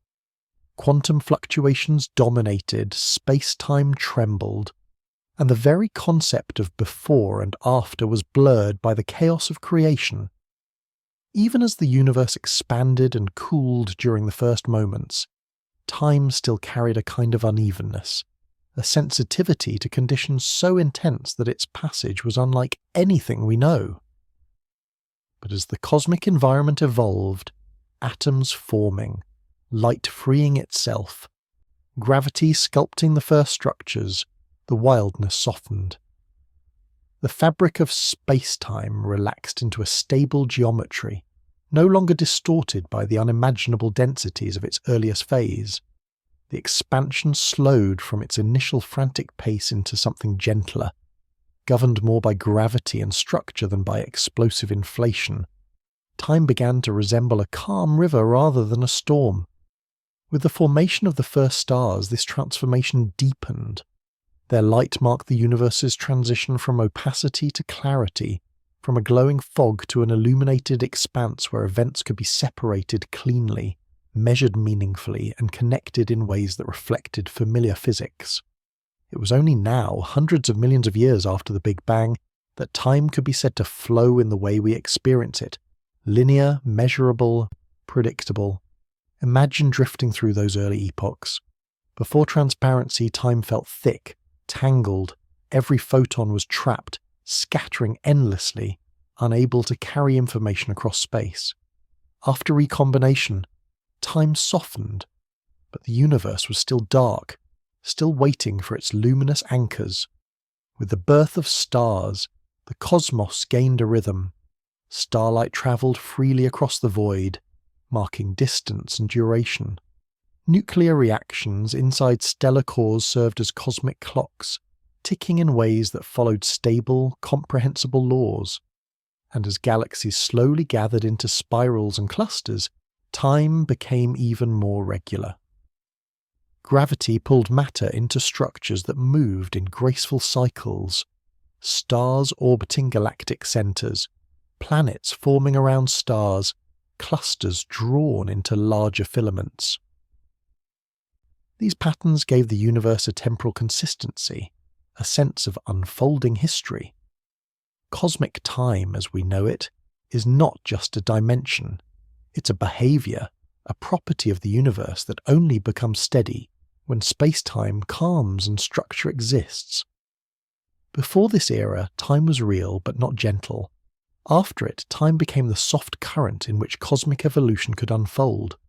Tonight, as you rest, picture the universe settling into this new rhythm. Feel the difference between the chaotic early moments and the gradual emergence of order. Imagine time flowing like a river, smoothing its course, carving predictable paths through the landscape of space-time. The universe had matured from its wild, incandescent youth into something balanced, coherent, and ready for the long journey ahead. With stable time, stars could live and die, galaxies could form and merge, planets could take shape, and eventually life could begin to wonder about all that came before. Cosmic time had found its rhythm, and the universe, at last, began to move through it with grace. For most of our lives, we think of time as a straight line. It stretches behind us into memory, ahead of us into possibility. It feels continuous, directional, steady. But when we turn our attention to the universe on its larger scales, that simple notion begins to dissolve like mist. What if time is not a line at all? What if it has no true beginning, no first moment, no absolute starting point, and what we call the beginning is only a boundary in our limited perspective? Many cosmological models hint quietly at this idea. Eternal inflation envisions a landscape where time flows indefinitely in both directions. Cyclic models describe universes that rise and collapse over and over with no singular starting point. Brain collisions suggest cosmic events that predate our space-time entirely, and conformal cyclic cosmology tells us that the end of one universe may flow seamlessly into the beginning of the next, with no break in the deeper fabric of reality. In these pictures, asking, what came before the Big Bang, is like asking what lies beyond the edge of a map drawn on a globe. The globe has no edge, it curves back on itself. The answer is not beyond the boundary, it is that the boundary is an illusion. Perhaps time is similar. Imagine a circle. It has no first point, no last point, no privileged place where the shape begins. Every point leads to another, endlessly. Now imagine that circle stretched into a vast cosmic dimension. A flow without origin, a rhythm without the need for a starting chord. If time works this way, then the Big Bang was not a beginning. It was a transition, a phase change, a reconfiguration of the deeper continuum that carries all cosmic history. This idea softens the paradox of creation. It invites us to release the instinct that every story must begin somewhere. Instead of a single moment of emergence, we can imagine time as something woven into the fabric of reality itself, something that may curve, loop, or extend beyond our observable horizon. It also reframes our understanding of existence. If time has no beginning, then the question, why does something exist instead of nothing, becomes less sharp. Existence may not be a thing that suddenly appeared. It may simply be the natural state of the deeper structure, the way warm air naturally rises or light naturally travels, or thoughts naturally drift as you relax at the end of a long day. And if time has no beginning, then every moment, every star that forms, every atom that binds, every galaxy that spins, every life that awakens is part of an unbroken continuum, a flow that neither began nor will ever truly end. A rhythm older than any universe we can imagine. Tonight, as your breath slows and your body softens, imagine time not as a line but as a gentle tide, moving endlessly through the depths of reality. A tide that carries universes into being, lets them shine for a while and carries them away again into new forms. No first wave, no last wave, only motion. Perhaps time has always been here. Perhaps it always will be. And perhaps our universe is just one of the infinite moments drifting along its shore. Infinity is one of those ideas that feels too large for the human mind to hold. We imagine it as something overwhelming, endless galaxies, endless numbers, endless distances stretching beyond any horizon we could ever reach. But when we look closely at the deepest layers of the universe, infinity reveals a quieter character. It isn't loud or chaotic. It isn't crowded or frantic. It is spacious, soft, silent. In many cosmological theories, infinity isn't an extravagance. It's a natural backdrop. Eternal inflation expands forever. Cyclic universes repeat without limit. Quantum fields ripple through unbounded space-time. Even the idea of a multiverse suggests a framework without edges. No walls, no borders, no final boundary where existence stops. And yet, nothing about these visions feels noisy. Infinity doesn't roar. It whispers. Imagine a large meadow covered in mist.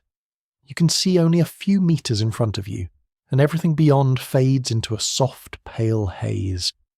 You know the meadow stretches farther than you can see, but you don't need to see it to feel its openness. That gentle feeling, that spaciousness without pressure, is what infinity is like in the cosmos. It isn't meant to be understood all at once, it's meant to be sensed. Infinity appears in the equations that describe space-time. It appears in the mathematics of quantum fields. It appears when we consider the future of the universe, expanding, cooling, drifting towards states with no defined endpoint. And somehow, instead of making the universe feel crowded, infinity gives it room to breathe. It also softens the question of beginnings. If existence stretches infinitely in some dimension, past or future, spatial or temporal, then the need for a sharp origin becomes less urgent. A story in an infinite world doesn't require a first page, it simply continues. Our universe might be one moment in a vast unfolding continuity, not an isolated miracle, but part of a larger, quieter tapestry. There is also a human side to this idea. People often imagine infinity as frightening because it exceeds our scale, our certainty, our sense of control. But infinity can be comforting too. It means there is always more beyond the horizon, more mystery, more beauty, more possibility. It means we are part of something that doesn't end abruptly, something that drifts gently outward like ripples on a lake. In astrophysics, infinity is never portrayed as a crowded place. It is thin, spacious, calm. Between galaxies there is almost nothing. Between clusters there is even more nothing.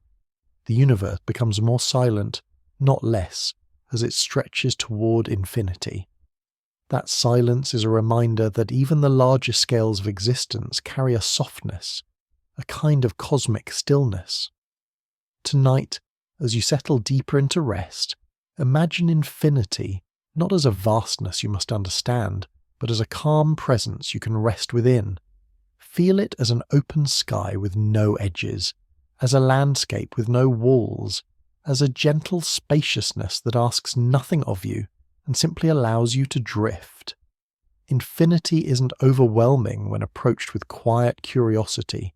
It is woven from silence, from openness, from the unhurried rhythm of existence expanding. And within that infinite calm, our universe, our little bubble of light, floats softly, peacefully, beautifully. There is a quiet idea, whispered at the edge of both science and philosophy, that the universe may be more than a physical system unfolding through time. It may also be a story learning to tell itself, a dream slowly realizing it is dreaming. When consciousness first arose, whether in the warm shallows of an ancient ocean or in the flickering neural sparks of early mammals, it was not an intrusion into the universe. It was a continuation of the same cosmic evolution that formed stars and galaxies. Matter, under the right conditions, organized itself into awareness, and in that moment, reality gained the ability to look back at itself. Consciousness is one of the rare processes that can hold the universe in its own thoughts. A star cannot contemplate the geometry of space-time. A galaxy cannot reflect on its own spiraling arms, but you can. And in doing so, you become part of the universe's way of understanding itself. This idea doesn't require mysticism. It arises naturally from the flow of cosmic history. Particles formed atoms. Atoms formed molecules. Molecules formed living cells. Cells formed complex networks. Networks gave rise to minds. And minds gave rise to curiosity. Curiosity about the very particles that birthed them. It is a quiet, circular elegance. The universe produced beings who could wonder where the universe came from. Some philosophers describe this as the cosmos becoming self-aware. Not in a literal sense, but in the sense that awareness appears within it. Others imagine the universe as a dream that slowly gains clarity, each conscious mind adding another thread to its self-understanding. Even in physics, the emergence of observers plays an important role. Measurements collapse quantum states. Observations shape probability into outcome. The presence of awareness influences how certain processes unfold. Without stretching the idea too far, we can say that consciousness and the universe are not separate. They are deeply connected aspects of the same unfolding story. When we consider what came before the Big Bang, this idea becomes especially moving. If time and space emerge from deeper processes, quantum fields, higher dimensions, cycles of expansion and contraction, then consciousness is a late echo of those same processes, a whisper carried billions of years forward. In this view, the universe is not indifferent. It is participatory. It evolves towards states that allow structure, complexity, and eventually introspection. Not because it intends to, but because the rules that govern it naturally lead to moments like this one, where a human mind reflects on a cosmic beginning. Tonight, as your breath slows and your awareness softens, imagine yourself as part of this unfolding dream. You are made of atoms forged in dying stars. Your thoughts arise from chemistry shaped by ancient fields. Your sense of wonder is a continuation of the universe's own unfolding complexity. You are the cosmos contemplating its own origins, drifting through its own memory, not separate from it, not outside of it, but a way in which it looks back gently through your eyes. Perhaps the universe is dreaming itself awake through us. Perhaps each moment of curiosity is another flicker of that awakening, and as you settle into rest, you become part of that quiet, ancient dream, the dream of existence slowly discovering itself. From childhood, we instinctively look for beginnings. We want to know where a story starts, who took the first step, what caused the first spark. This desire is woven deeply into the human mind. It shapes the way we tell myths, the way we write history, the way we frame every question about our place in the cosmos. But when we turn our gaze toward the universe itself, this instinct becomes both illuminating and limiting. It helps us ask profound questions, yet it also confines us to patterns that the cosmos may not follow. Why do we seek beginnings so strongly? Part of the answer lies in how we experience time. Our lives unfold in sequences: birth, growth, change, memory. Every story we know moves from earlier to later, from cause to effect. So we assume the universe must have started the same way. But the universe is not obligated to mirror the structure of our lives. Time did not evolve to suit our storytelling instinct. Our storytelling evolved within the flow of time the universe allowed. And at the larger scales, time may behave differently than our expectations. Still, the human need for beginnings is not a flaw. It is a form of orientation. It helps us place ourselves within something unimaginably vast. When we ask what came before the Big Bang, we are not simply looking for chronology. We are looking for belonging. We want to know how our story fits into the story of everything. We hope that if we trace the thread far enough back, we will find something familiar or meaningful at its root. Yet the universe may offer a softer truth. Meaning does not always come from a first cause. It can come from continuity, from cycles, from patterns that repeat, from the quiet interplay of simplicity giving rise to complexity. Many cosmological models suggest that the Big Bang might not be a beginning at all, but a transition within a larger, timeless fabric. If this is true, then the universe may not have a single origin point. It may instead have a rhythm, one that stretches across scales far beyond imagination. This perspective can feel disorienting at first, but it also offers comfort. If the universe does not need a beginning, then we're not confined to searching for one. We can appreciate the cosmos as a flowing, evolving system without demanding a first moment. And we can still find meaning in understanding the transformations, the transitions, the gentle unfolding that brought our world into being. Tonight, as you rest, Imagine letting go of the need for a first cause. Picture the universe as an endless river, flowing calmly through time with no single source and no final destination. Every drop of water has its journey, but the river itself simply is. In that same way, the cosmos may not require a first moment to be complete. It exists, it evolves, it reveals its patterns, and within those patterns we find our place. Perhaps we seek beginnings not because the universe has one, but because beginnings help us navigate existence. And perhaps the real beauty lies not in the first page of the story, but in the fact that we are part of a story far larger than we can see. There is a gentle truth at the heart of cosmology. The more we learn about the universe, the more we realize how much we do not yet understand. For some, this uncertainty can feel unsettling, as though the universe is withholding its deepest secrets. But for others, and perhaps for you as you listen, the unknown becomes something peaceful, even beautiful. It opens a spaciousness in the mind, a place where curiosity can drift freely without the pressure of answers. Humans have long sought certainty. We like clear explanations, defined origins, and clean conclusions.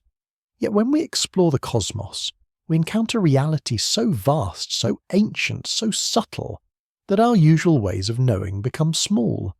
The Big Bang, the nature of time, the possibility of a multiverse, these are not puzzles with easy solutions. They are invitations to expand our imagination, to step into a realm where questions matter more than conclusions. In science, the unknown is not a void, it is a frontier. It is where ideas grow, where theories stretch and adapt, where curiosity breathes. Most of the major breakthroughs in cosmology began with someone noticing something they could not explain. A faint ripple, a strange equation, a pattern that resisted interpretation.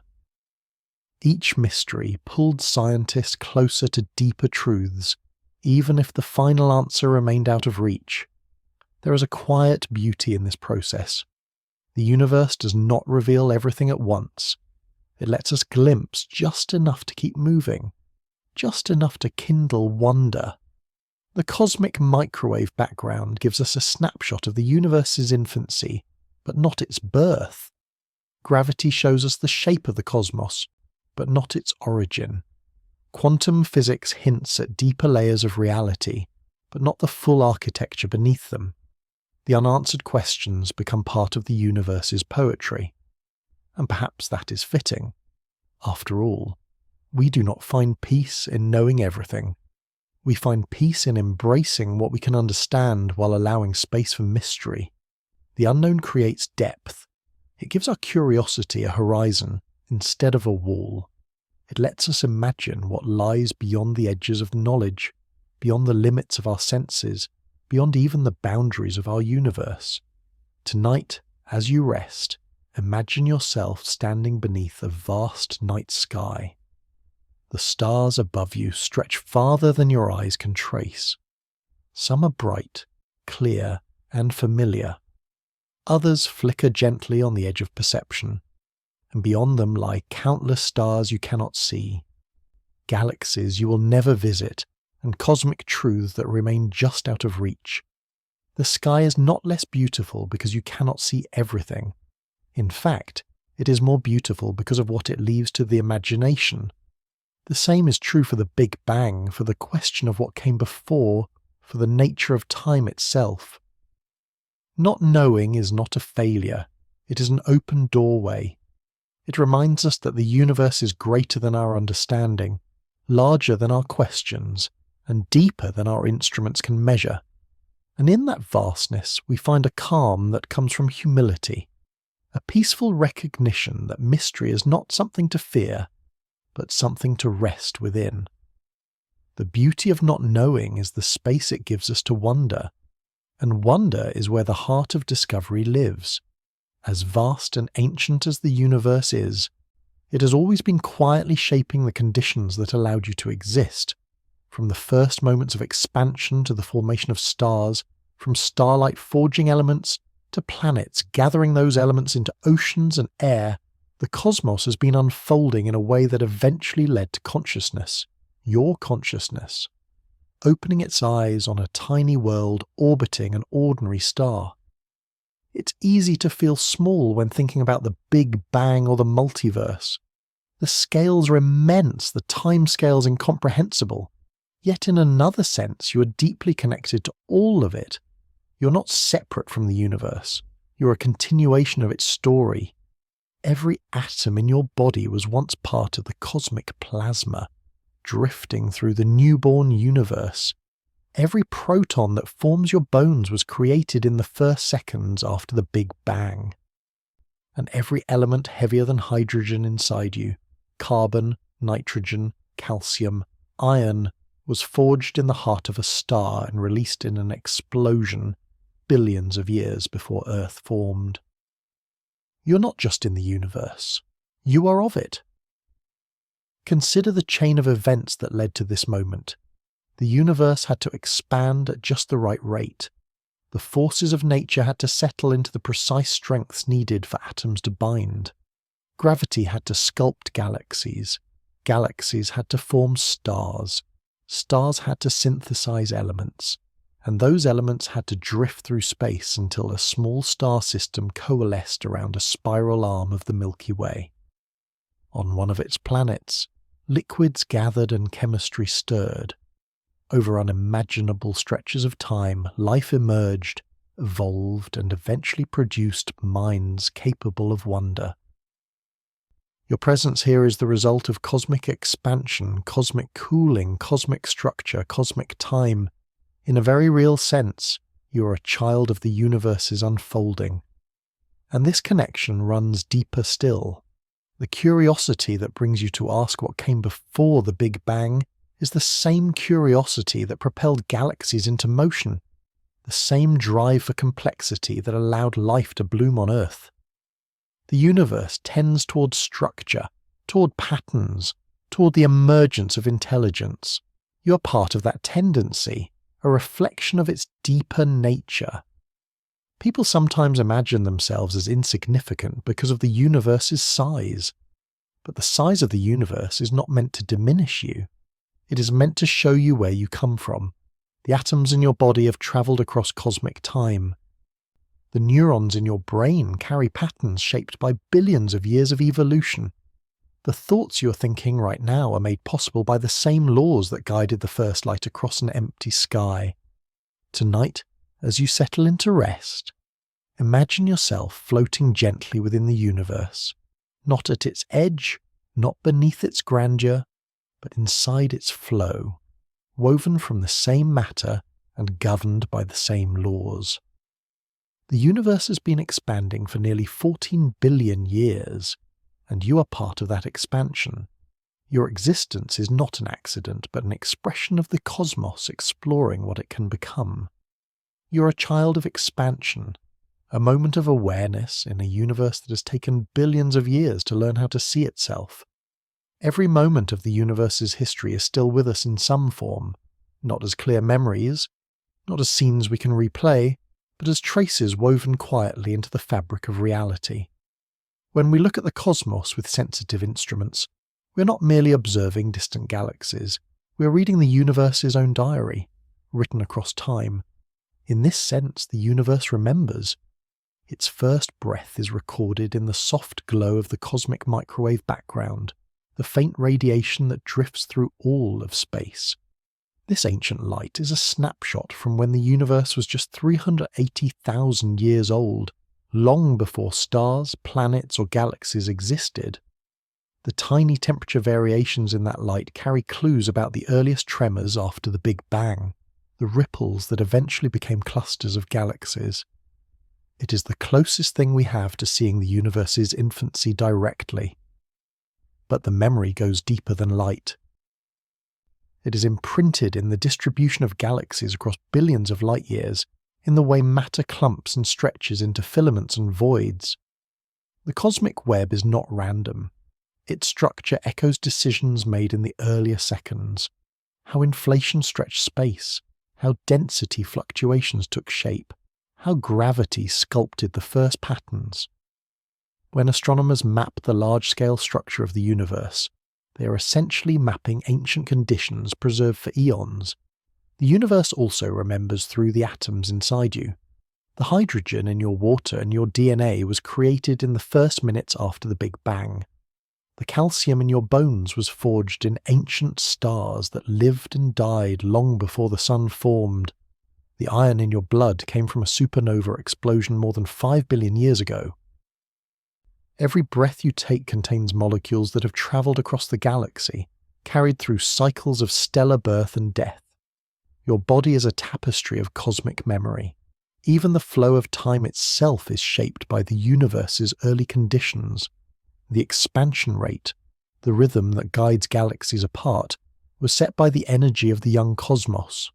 In a way, the universe's first breath still guides its future breaths, its distant moments, its unfolding story. And if some theories are correct, the universe may hold memories from before the Big Bang as well. The small circular patterns proposed by conformal cyclic cosmology, the large-scale symmetries that inflation might preserve, or the subtle clues encoded in primordial gravitational waves, all of these could be whispers of a previous cosmic age. Not memories as we understand them, but patterns inherited across transitions, like marks on ancient stone worn smooth by time. Tonight, as you rest, imagine the universe as a vast, ancient being carrying its history within it, not consciously, but naturally. Every particle holds a story. Every photon carries a trace. Every galaxy reflects a past that shaped its existence, and you, shaped by that same past, are part of the universe's way of remembering. Perhaps memory is not limited to minds. Perhaps it is woven into matter, into light, into the very curvature of space-time. The universe remembers its first breath, and through you it remembers that it can wonder about it. Every person carries a small universe inside them, a collection of particles, memories, sensations, and questions shaped by billions of years of cosmic evolution. We often think of mysteries as things out there, hidden in distant galaxies or buried in equations we haven't solved. But some of the most profound mysteries are held quietly within us, woven into our very existence. Your body is made of ancient matter, but something else moves through you as well. Awareness, the ability to notice, to feel, to imagine, to wonder. No star knows that it shines. No nebula knows that it glows, but you know that you exist, and that simple knowing is one of the universe's rarest and most remarkable expressions. This awareness did not appear suddenly. It emerged slowly through the interactions of atoms that once drifted in the early universe. Atoms that found their way into living cells, cells that evolved into nervous systems, and nervous systems that eventually ignited conscious experience. In this sense, consciousness is the universe stepping into a new form, one capable of reflection, curiosity, and inner life, and this inner life is full of mysteries. Why does consciousness arise from matter at all? How do thoughts, emotions, and memories emerge from the activity of atoms that care nothing for thoughts or emotions? Why can the universe observe itself through your eyes, your mind, your quiet moments of wonder? These questions touch the boundaries of science, where physics meets philosophy and neuroscience meets cosmology. They remind us that the human experience is not separate from the universe's story, but an extension of it, an expression of its complexity, its laws, its potential for beauty. When you contemplate the beginning of the universe, you're not looking at something foreign or distant. You're looking at your own origin story. The particles that form your body were shaped by events in the first seconds after the Big Bang. The carbon in your cells was forged in the heart of stars. The oxygen you breathe was created by generations of stellar fusion and released into space through cataclysmic bursts of light. Even your thoughts, those quiet patterns of electrical and chemical activity, follow rules set in motion billions of years ago, shaped by fields and forces that emerged at the dawn of time. You carry the universe's physics in every heartbeat, and beyond the physics, you carry its wonder. You are able to hold questions that the universe itself cannot articulate. You are able to explore meanings the universe itself does not express. You are able to imagine possibilities that lie far beyond your immediate experience. In doing so, you give the cosmos something it cannot create alone: introspection. Tonight, as you let your breath settle and your thoughts drift gently, imagine the mystery inside you as a small candle in a vast darkness, not fragile, not isolated, but connected to everything around it. Your awareness is a continuation of processes that began long before time took its modern form. You're a vessel carrying stardust, memory, and the soft capacity to wonder. The universe holds many mysteries, but the one you carry, the experience of being awake, aware, and curious, is among the most extraordinary. Through you, the cosmos has learned to question itself. Through you, it asks what came before, what lies beyond, and what it ultimately means to exist. You're not just part of the universe, you are one of its mysteries still unfolding.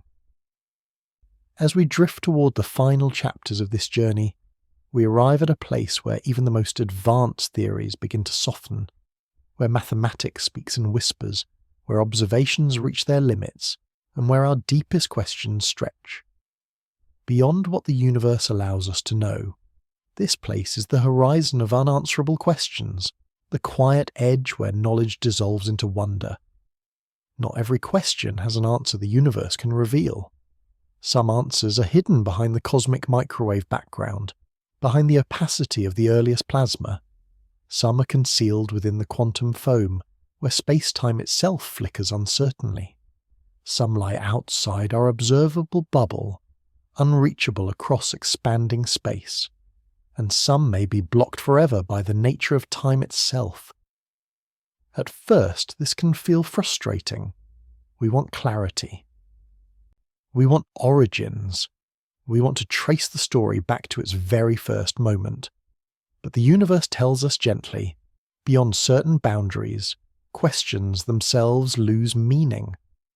Asking what came before time may be like asking what is north of the North Pole. Asking what happened before space-time existed might be asking for a location before space, or a sequence before sequence. The uncertainty isn't a failure of science, it is part of the universe's structure. Just as a black hole hides what lies within its event horizon, the Big Bang hides what lies beyond its veil. These horizons are not barriers we can break. They are boundaries that define what is physically knowable, and yet this boundary is not discouraging. It is peaceful. It reminds us that we live in a universe with mysteries so deep that they may never be fully illuminated. A universe that invites endless curiosity without demanding resolution. A universe that offers questions not as puzzles to be solved, but as doorways to awe. Even within science, the most profound progress often comes from embracing uncertainty.